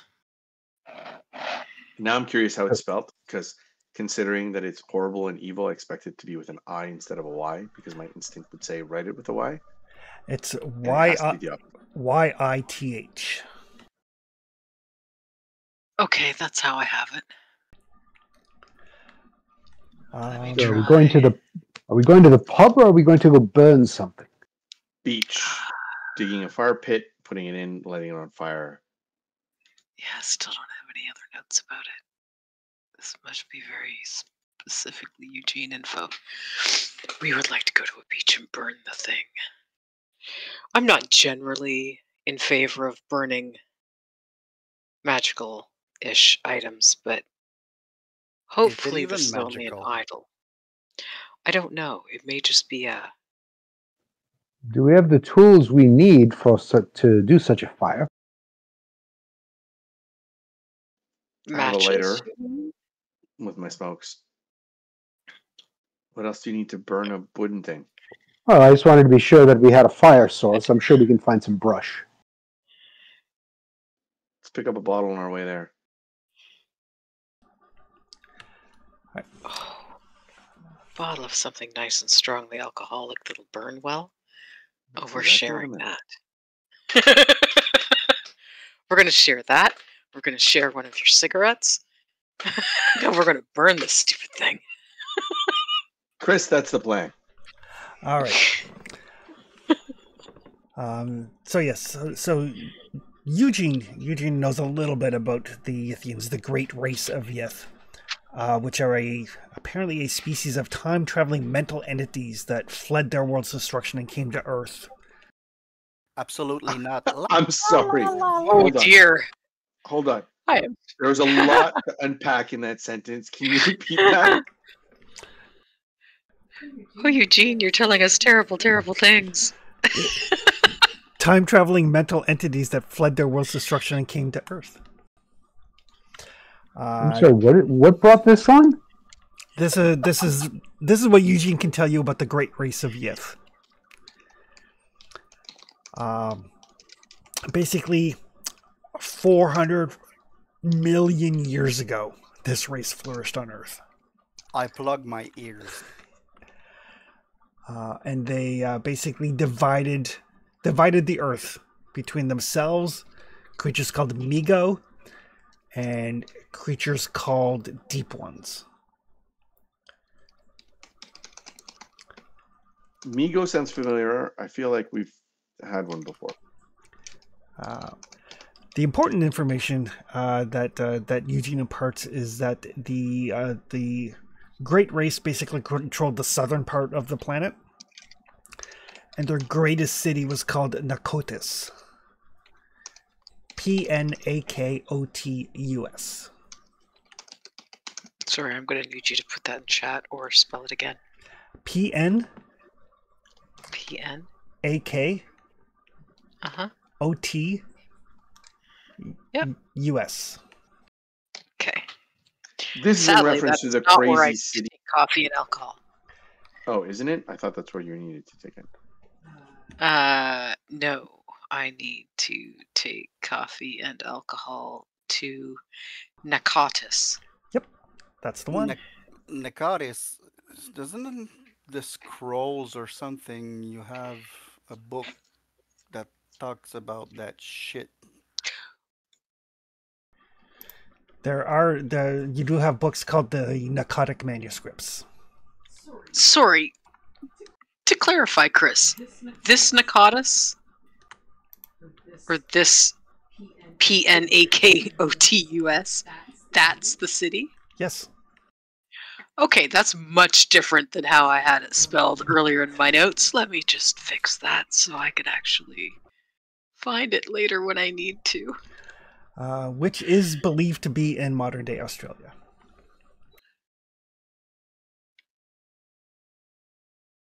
Okay, then. I will. The disturbing thing that Eugene can impart to you is that this great race, flourished about 400 million years ago, up until as recently as 50 million years ago, when they were exterminated by something. The dinosaurs. Mm.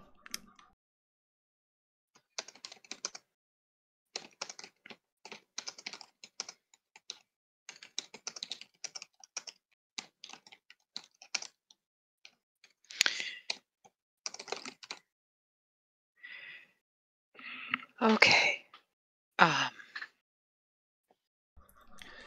And apparently this strange microscope-type device is some sort of surveying device used by them. Surveying, as in discovering landmass and areas, kind of surveying.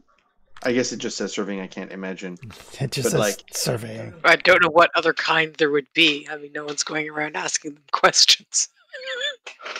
I mean, if we had, for example, a location of an ancient city to find, would this be like a compass to help us find said ancient, horrible city? I have a terrible, terrible idea that it might help us see through time to where the city is. Well, that's even worse than everything that I had thought, but thank you for that. Sorry.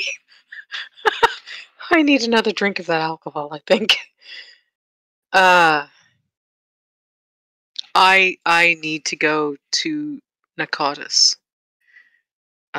with coffee and alcohol. Isn't that where we're supposed to go? Isn't that the dot on the map? Possibly. Not. The two aren't necessarily related. Right. So there's 20 ancient cities around the same area that we want to go in. Like, what are the odds that they're not related? Australia. That's very true. But the cult of the sandbat is why we're going to the coordinates of 22.3.14 south by 125 mark 39 east in the Great Sandy Desert. That's why we're going there. I mean, because if it smells like a duck, quacks like a duck, walks like a duck, looks like a duck, it's probably a duck. I mean, possibly, yes. The book, Miles found a note about a professor who found large stones, who thought it was part of the lost city of Nakatis in the Great Sandy Desert. So yes, they're more than likely the same place. So before we actually head out from port, wherever it is we're going next, pass me the bottle again. I'll need to get coffee and alcohol to offer. One of those two is not going to be difficult, but that's all going to wait till tomorrow morning. What I want to do now is start a little bonfire. It's all going to wait until we actually get there. I think I have left enough alcohol in the bottle for you to be able to start a fire. And if I haven't, well, then I apologize and I'll just breathe on it. And that should probably do the trick. Chris, we make a divot in the sand, we throw in a 3-foot tall idol in there, and we watch it burn. All right. So when you take out the idol, I need Miles and Evelyn and hold on. And Eugene. Oh no! Damn it! I forgot to say I was going to burn it in the bag because we needed kindling, but whatever. To give me sanity rolls. We really should have just soaked it in alcohol in the bag. Thanks, Alvin. Yep, that's what I was going to do. I was going to be like, and for very good reason, Mark's mentioned kindling, and I was like, oh, we'll just burn in the bag, and no one else needs to see it. Yeah. So you wanted a sanity roll, Chris? Sanity rolls. Yeah, okay. What can go wrong? Oh, you guys are fine. It's because it's dark. It's dark. We can't see it very well. The darkness and like the faint starlight, it explains why it looks like the eyes of the statue are moving. Yeah. Yep, that's definitely just a trick of the lack of the light. And it's just the flickering firelight. The tentacles are not at all writhing.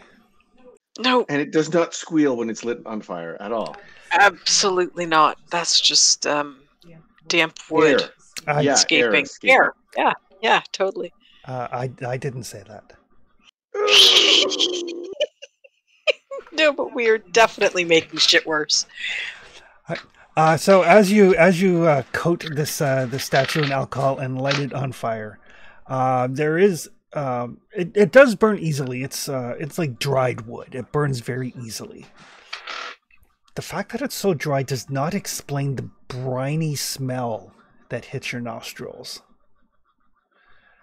It smells like seaweed and like a cold ocean breeze, kind of like wafting you as the smoke starts to pour off of this thing, and the smoke does pour off of this thing. Yeah, I don't want to be downwind of the smoke, so let's not get in the way of the magical smoke. And everybody give me listen rolls.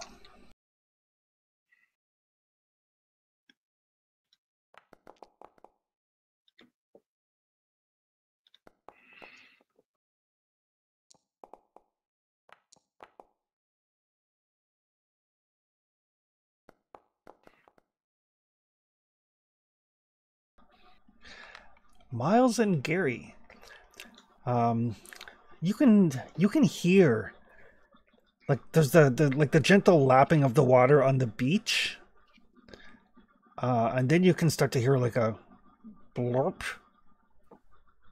blurp, sounds like bubbles rising to the surface, Like from the water. like from the water. I just I fucking run. Okay. Thanks. I mean, that is the best reaction we have had to anything all game in the last 40 seasons. 40 I aim my rifle at the source of the bubbles. I mean, I lost 3 weeks and I almost died. Yeah. Fuck that shit. Absolutely. Miles, on the other hand, is a big game hunter, and this might be some mighty big game. Yep.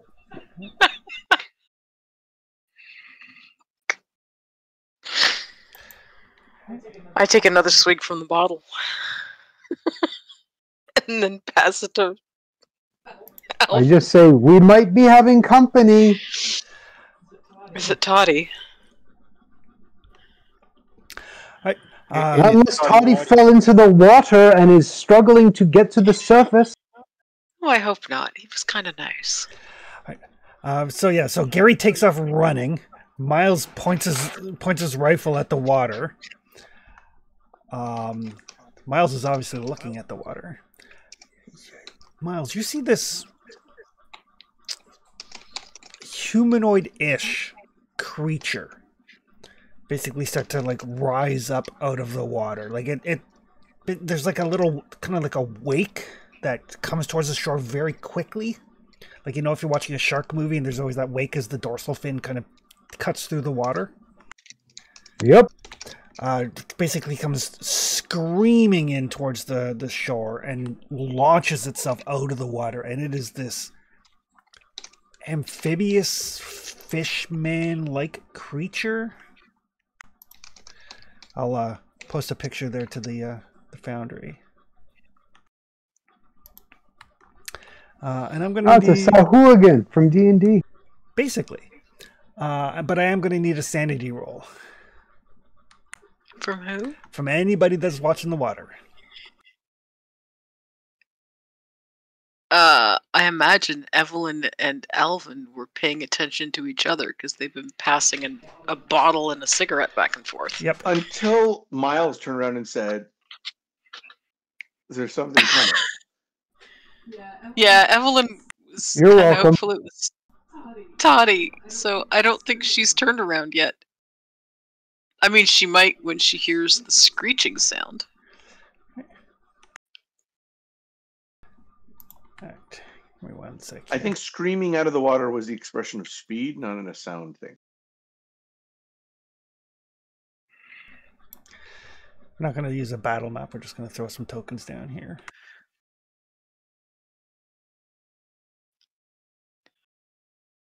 Was it coming out making noise? Or was it coming out really fast? Well, I mean, we know it was coming out pretty fast because it was leaving a wake behind it. Both. Okay, I'll make the roll. Okay. Trusty. Because I imagine when Alvin turned around, instead of passing her either item that they're sharing, she would have turned around to look to see what distracted him. No sanity for me. So that's going to be 1 sanity loss to Evelyn. Oh, just the one? Just the one. Gary's using the Shush. mystical yeet ability. All right, Miles, initiative-wise, you are up first. So anyway, I started firing. Blam. All right. Blasted.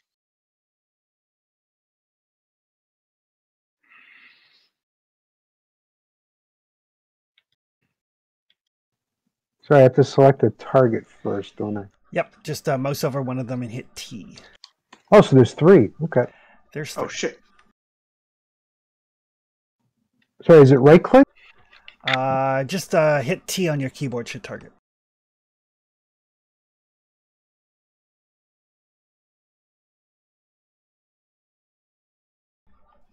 Now it's saying unable to calculate distance.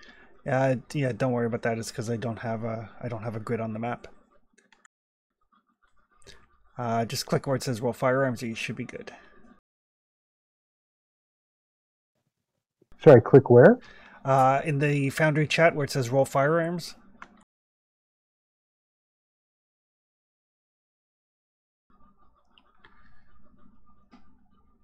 And then click roll damage. Oh, I thought I missed. I thought I saw an 85. Nope, it was a 58, I believe. Oh, it's because you had the bonus die. Oh, that one falls prone. And falls unconscious. But now the two remaining ones are up. What is everybody's luck roll? Or luck stat, everybody who is there? 55.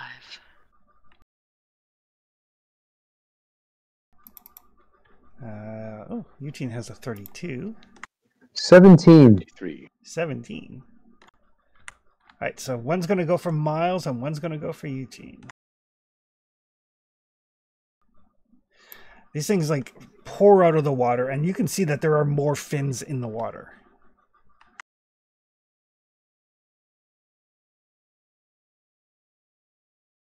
Are they armed? They are not. They have claws.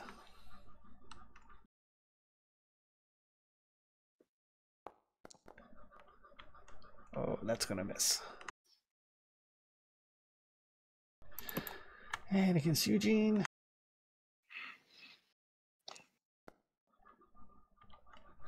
They will miss. That will take us to Alvin. These things are basically come out of the water. Miles shot one and dropped, and like it dropped. It's like howling in pain. These two other ones, though, one of them is close with Miles, one of them is close with Eugene. They're basically trying to tear them apart with their claws. And Miles has his weapon out.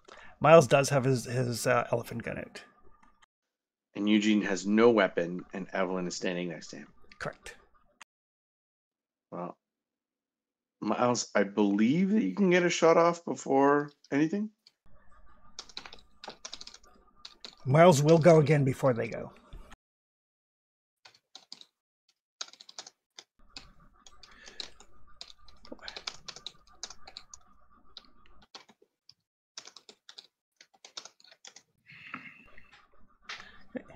So if you just roll your, where it says roll firearms, it'll roll it for you.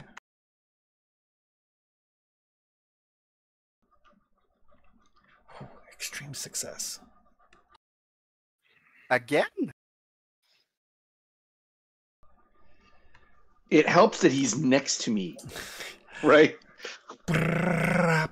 At point blank range, there's not a lot to miss with a semi-automatic gun.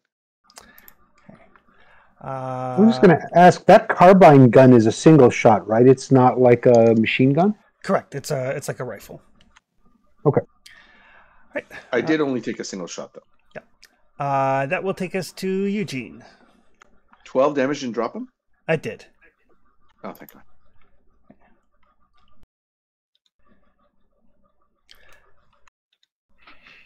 I don't know if York can speak or not. He said it's really noisy where he is.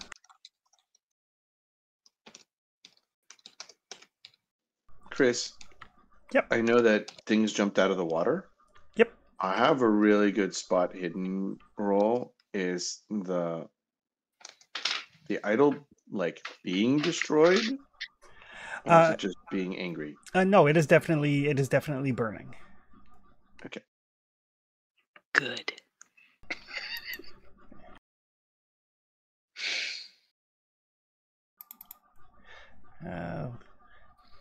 He's typing.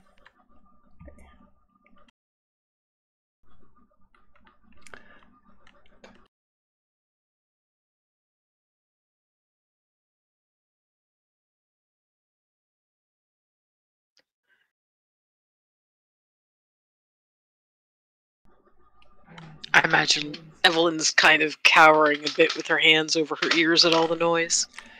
There's a fair amount of noise. Did we let Eugene have a weapon? That second piece is really important because I know I told everyone to bring weapons in case anything went wrong, but I don't know if we would have let Eugene handle one. Am I wrong? Am I the only one thinking that that's a very good question? No, it is No, a it's very good valid. question. It's valid. It's absolutely valid.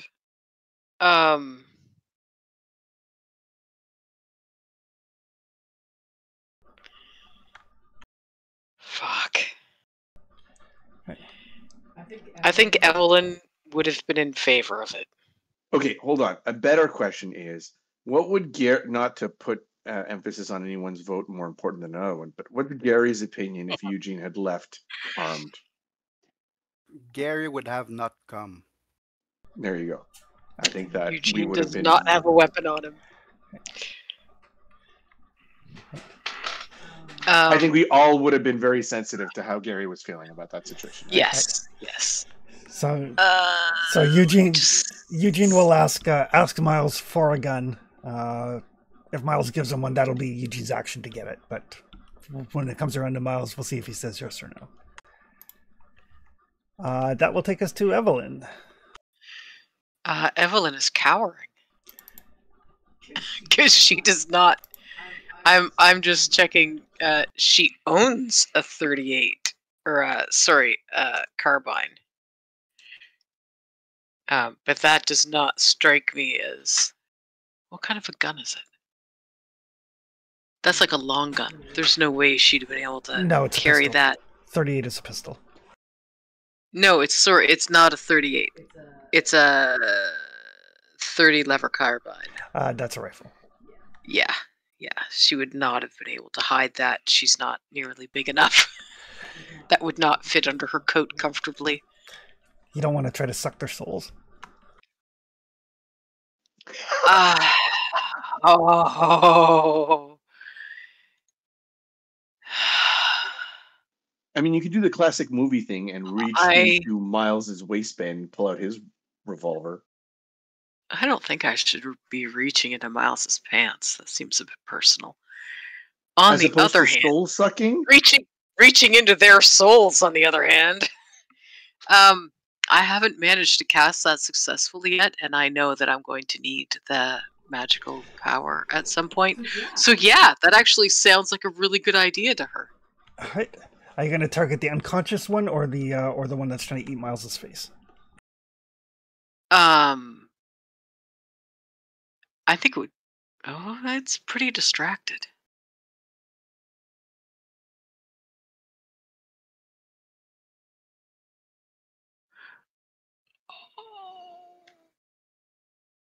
The narcotic manuscripts. Oh, Mm-hmm. I just started cluing into some shit. Uh-oh. Okay. Player might have a higher Cthulhu mythos now. That's not good. Not character, player? Yeah. I just my little wall with red string just finally made a connection.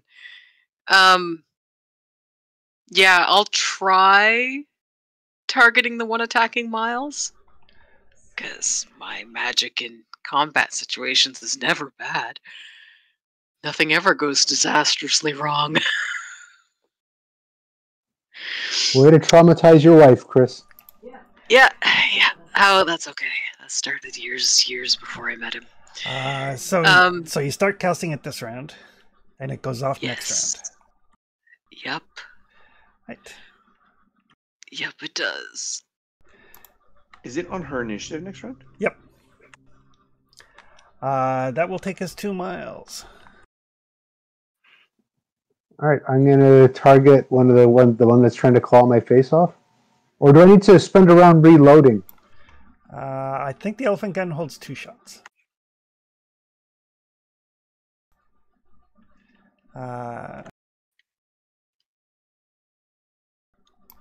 It does hold 2. So you have 1 shot left. Okay, so Chris, I I think you made a gotta. mistake. I think you added 5 instead of the 1 that you wanted to add on the board.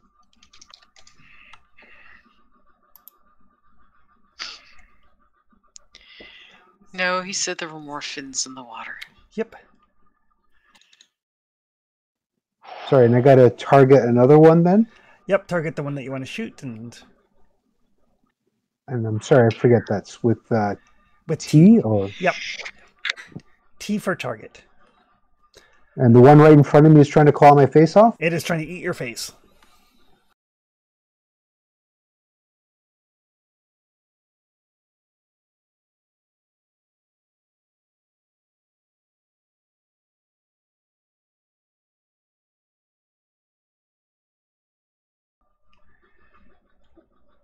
Ooh.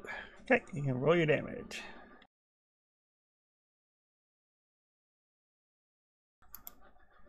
Boom, blows that one away.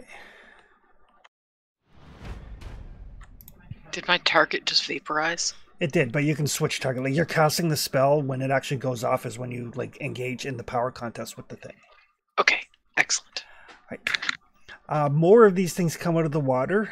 They seem to be making a beeline for the idol. And they do seem to be speaking and gesturing. You do notice that two of these ones are armed with tridents. But yeah, there's definitely language happening and some gesturing, and they don't seem concerned about you. They're not moving to engage you, but they are moving towards the fire pit. Okay, just two things.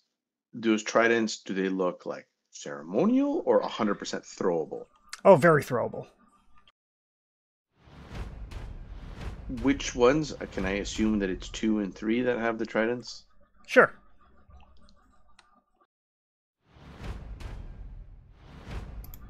That will take... Oh, also, Miles, on your turn, would you have, told Eugene to grab one of your guns? Yep. Okay. That will take us to Alvin, then. All right, hold on. Let me take a look. So I target something, and then I would have to shoot it. Hold on. Are you doing full auto, or just to hit it, shooting at one? If I do full auto, can I get a bunch of them, or do I just still target the one? Nope. Okay, so the way full auto works.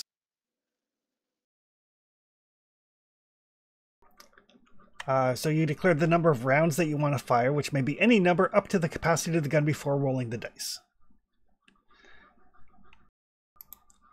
So It says I can only burst size 5. Yeah. And then you fire a number of volleys equal to your machine gun skill divided by 10 rounded down. So basically you can shoot up to 5 volleys. So you can shoot up to 49 rounds and 5 volleys, which would be 5 different rolls to attack, but each attack after the first has a penalty dice. Right. So there's a bunch of fishmen that came out of the water. I'm going to take the massive advantage there and just keep shooting. So bullets fired. It's a 0.49 full auto burst size 5. How many rolls can I make? My submachine gun skill is only 21. Okay. So the first one would have a bonus die. The second one would be normal. The third one would be a penalty die. The fourth one would be a 2 penalty dice. And the fifth one would increase the difficulty from normal to hard. Okay, so let's start at the first one. And I can stop at any point in time, or do I need to declare the amount of volleys at the beginning? No, you have to declare the number of volleys at the beginning. So I'm going to do 2 volleys. I'm going to kill it. I'm just going to aim it towards that. Okay. I don't know if I can aim, but my target, the first one, is the trident people, if I can. Okay, perfect. So yeah, so the first one would have a bonus die.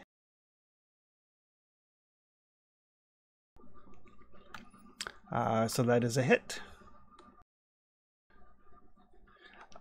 And a success means half of the shots in the volley fired. So the volley would have been 10 rounds, so 5 bullets hit it.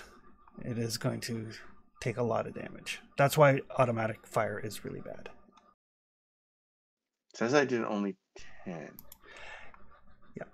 So yeah, it's going to be enough to take that one out. But it doesn't give me an option to roll a second time for my next volley. You might have to mouse up a little bit. Or you might have to click the weapon again. I don't know, it's the first time we've really done this. So yeah, so this one would be at regular, so yeah, that makes sense.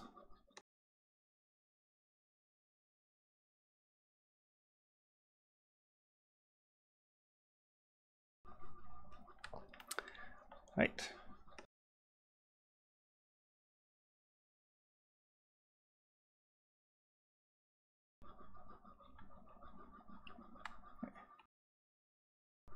I feel like I'm doing this wrong. I feel like I'm getting more bonuses than I should, but I'm going to stop there. Okay. So bullets fly everywhere. Deep ones drop. That will take us to Eugene.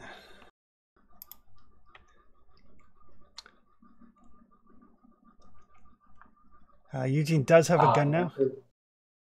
Now that I have borrowed the gun, I am going to take aim at one of those and try to shoot it down before they reach the... I can't see the map, but I'm going to aim at anyone that is getting close to the idol. Okay. I'm going to need you to roll for me, yeah? Yep. And last time I checked, I had 2 rifle score. I don't know why.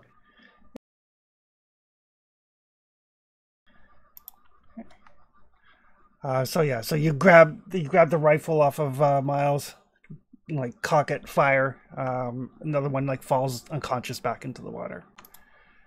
Evelyn, trying to suck out a creature's soul. Yes, yes, I am. So I need you to make a power roll.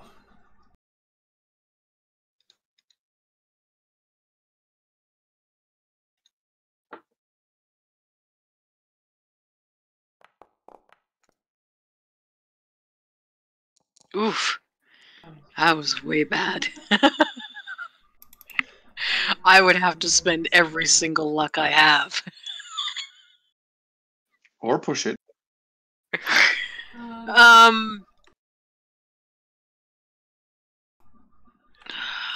I've only got 30 powers, the problem. Yep. If you succeed, you'll have more.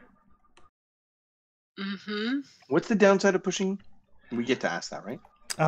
In this case, she would probably cause bad shit to happen. But only if she fails. How much worse could it get? How much worse But could only it what? get? Only if you fail. Yeah. Does it make a difference if the one that I'm targeting is conscious or not? It does not. Damn.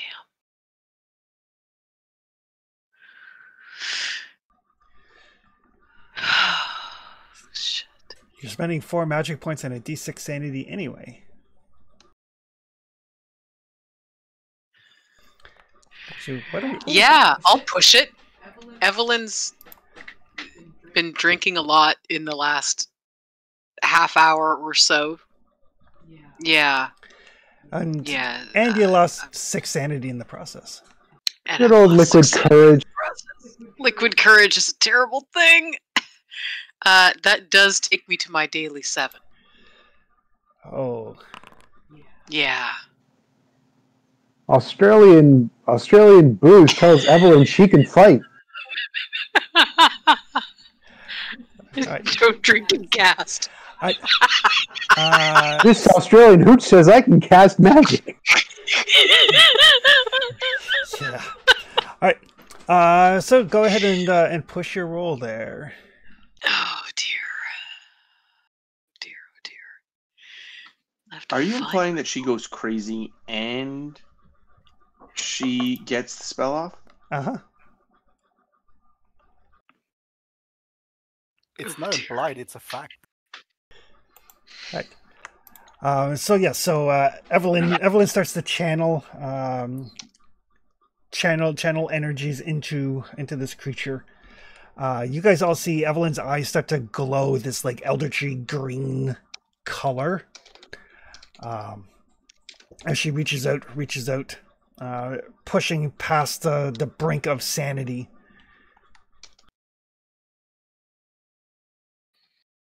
Mm-hmm. On the plus side, you do gain 5 power. Totally worth it. I mean,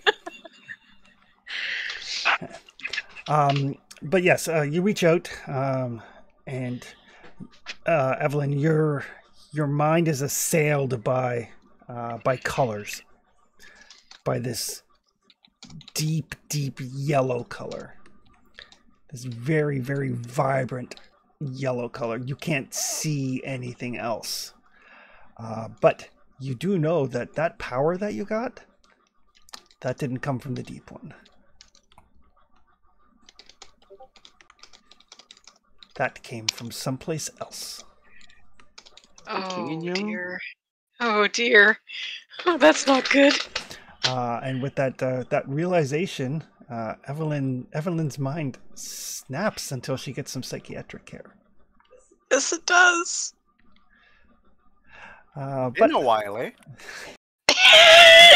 I forget, did we bring our Egyptian friend with us? you did. It is going to take Evelyn some time to recover. Oh dear. Back around to Miles. The deep ones, like you guys have shot several of them, and they are starting to retreat back into the water now.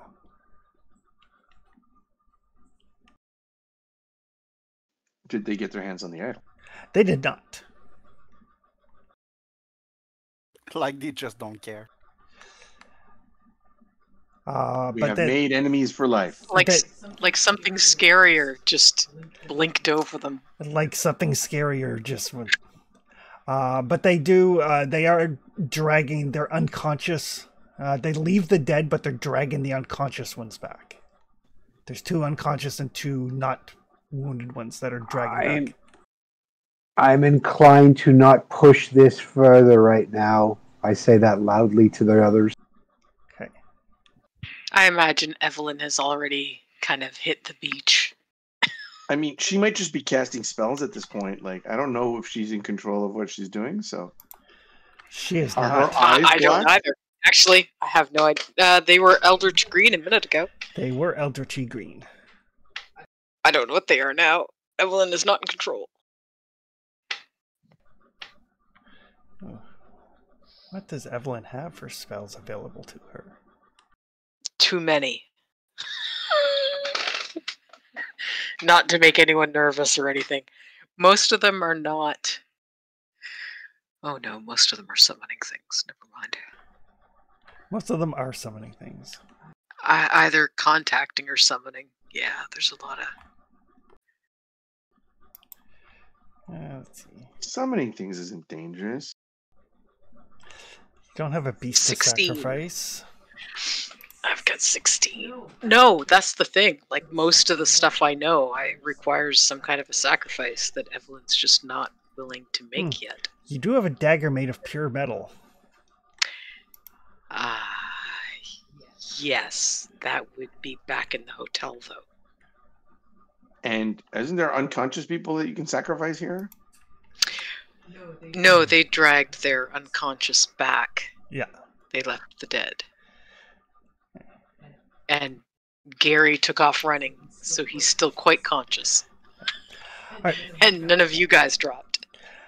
So Miles, you're like, okay, what the fuck? They start to back up. They drag their unconscious with them, showing some degree of sentience and sapience. They do leave their dead behind. I'm gonna hand over the gun back to Gary, to Miles. Okay. That'll take us to Alvin. Who? Chris, before you move on quickly, I just want to know: did we kill one of the ones that had tridents? Yes. Okay, because I want to. Do they leave the trident, or do they try to? Oh, you said, or do they just only care about the guys who aren't dead? They only brought their wounded. All right, I'm going to grab a trident then. Okay. Alvin. I'm gonna watch them go. What did we see when, other than her eyes going green, she's beside me? I probably wasn't paying attention to her eye. What was the outward effect of the spell that she did? She reached out towards one of the creatures, and like green energy kind of like arced over her fingertips, but didn't seem to have any effect. So it was a totally subtle effect. Totally. She lifted subtle. her hands, green lightning wrapped around it, and yeah, with totally nothing weird happened there. Yeah, so I am turning to look at Evelyn right now. Is her hand still glowing green? Yes, it is. Like crackling green? Not really. More of just a like a dull throbbing green. I take a step back, and then I say, Evelyn? And Evelyn's eyes are like, they're like glowing green still, and you're guessing probably rolled back up into her head. All right, so in addition to taking a step back and me saying Evelyn, I am pointing my gun at her. Okay. And I am waiting for a reply. That will take us to Eugene. Okay, sorry. I asked intervention. I thought we were out of round. Can I use like psychoanalyst? I'm not sure how to say that. To try Yep, to psychoanalyst. Evelyn. Yes, you can try to do like psychiatric first aid.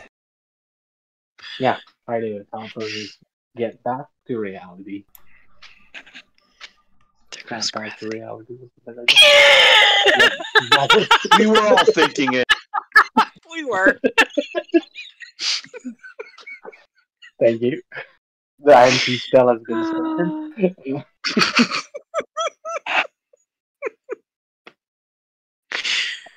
The ancient spell of M&M.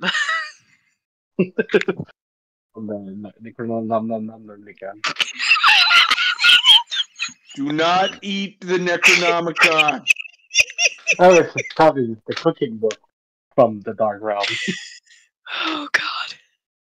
The receipt for months. A friend of ours has a anyway. doomed. Cast I- the I'd like ancient to try spell to- of mom I spaghetti. think. Yep. The receipt is there. I'll have to get in touch with Mark and see what drinks are in it. Right. So Eugene, what do you say to Evelyn with her eyes glowing green? Okay. Evelyn, they're going away. It's all right. You're safe. Just calm down, please. In the history of the universe, is ever talking to like a woman who has crackling green hands and telling them to call down ever worked? I mean, it has to at some point. It's fine that we're there. Right. Trying to ground her with the sound of my voice and trying to dismiss the danger. Evelyn, you can't see anything other than this color, and it seems to be shifting hues, colors that you can't even begin to imagine. And you can feel there's power there if you just reach out and tap into it. More power than you've ever felt. Just right there. Right there, and you can find yourself reaching for it. You guys all see Evelyn, like her arm is kind of like reaching out, like she's reaching for something, and you can faintly Try that on me see. once. I'm gonna dodge. You can faintly see at like where she's reaching, cracks begin to, kind of like spiderweb across the air, across reality. And that's when it seems like Eugene gets through to her, and she kind of like snaps back. The the hand stops glowing, the eyes stop glowing, the cracks in reality fade. Evelyn is back to herself. Although, note, Evelyn, until you receive psychiatric help, should you suffer even a single point of sanity loss, you will go off the deep end again. Okay. So no showing her my new hockey mask and chainsaw. Am I can see? Yep, you can see again. Okay. Eugene's voice managed to basically psychiatrically last- triage you. The last time this kind of thing happened, I went blind. So just wanted to check.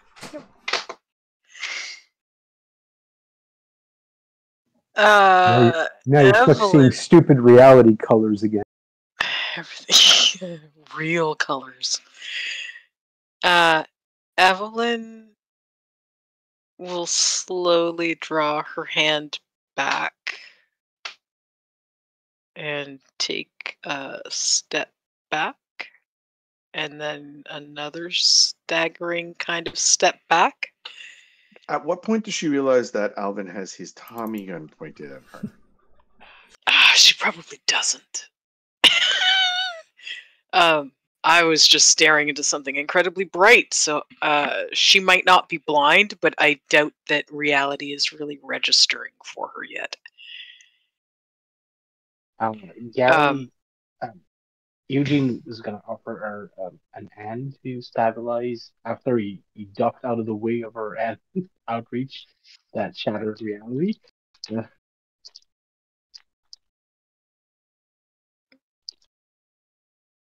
She doesn't really react to him.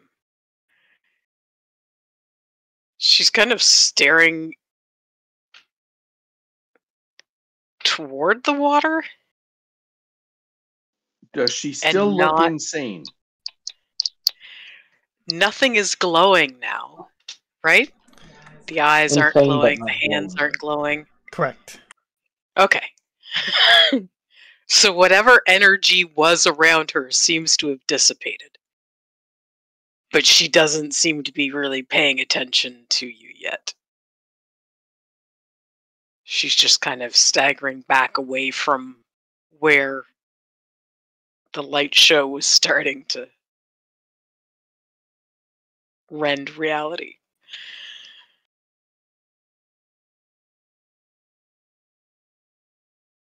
But I imagine she starts to shake, and takes another couple of staggering steps backwards until she falls over.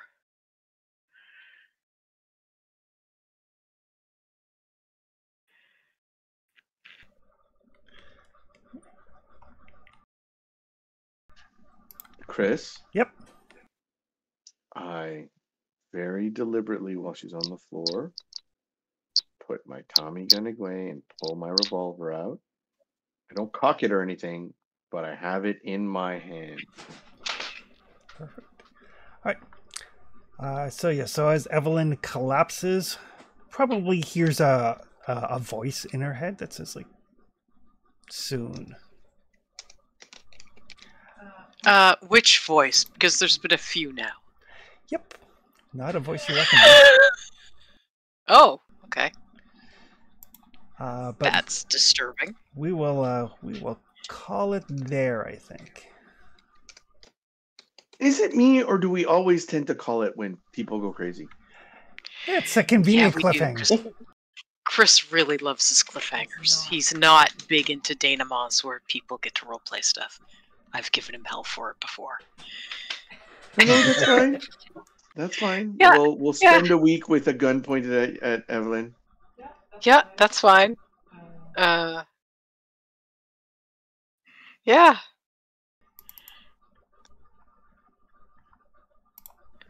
I wonder how We'll Gary just feels start- about all of this. Should I run? Oh, after maybe him? we can start I next don't think- game with Gary Yeah. and what What I he missed, what I did missed. while we were what he did while we were all engaged in something bizarre. He's gonna Yeah. drink himself to death, and when you're done, Gary is in a bar right now telling everybody how we died. and if you explain to me what's gonna happen, I'm probably gonna slap the whole shit a bunch of you. Like, what the fuck didn't you understand about books? All right. So yeah, if folks want, they can hit their recover luck points. Can I ask you to do that for me one more time? Yep.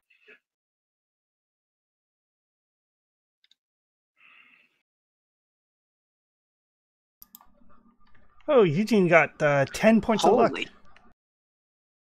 I'll take it. My luck was like at 13 that last. I think It's okay, you're the only one The who only got one. luck.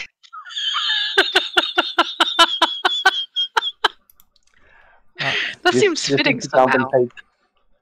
This is to compensate for my lack of luck with machines right now. So we will pick this up next week with what did Gary do as he was running away and heard gunfire and screams and stuff from behind, and we'll pick up with Evelyn coming to terms with the fact that her sanity is hanging by a thread, a very, very frayed thread. It was that in Kenya too, Uh-huh. and I think it was that in Egypt, Or Egypt. too. And on the boat Yep. a couple of times. One of them, I think only Luther knew about.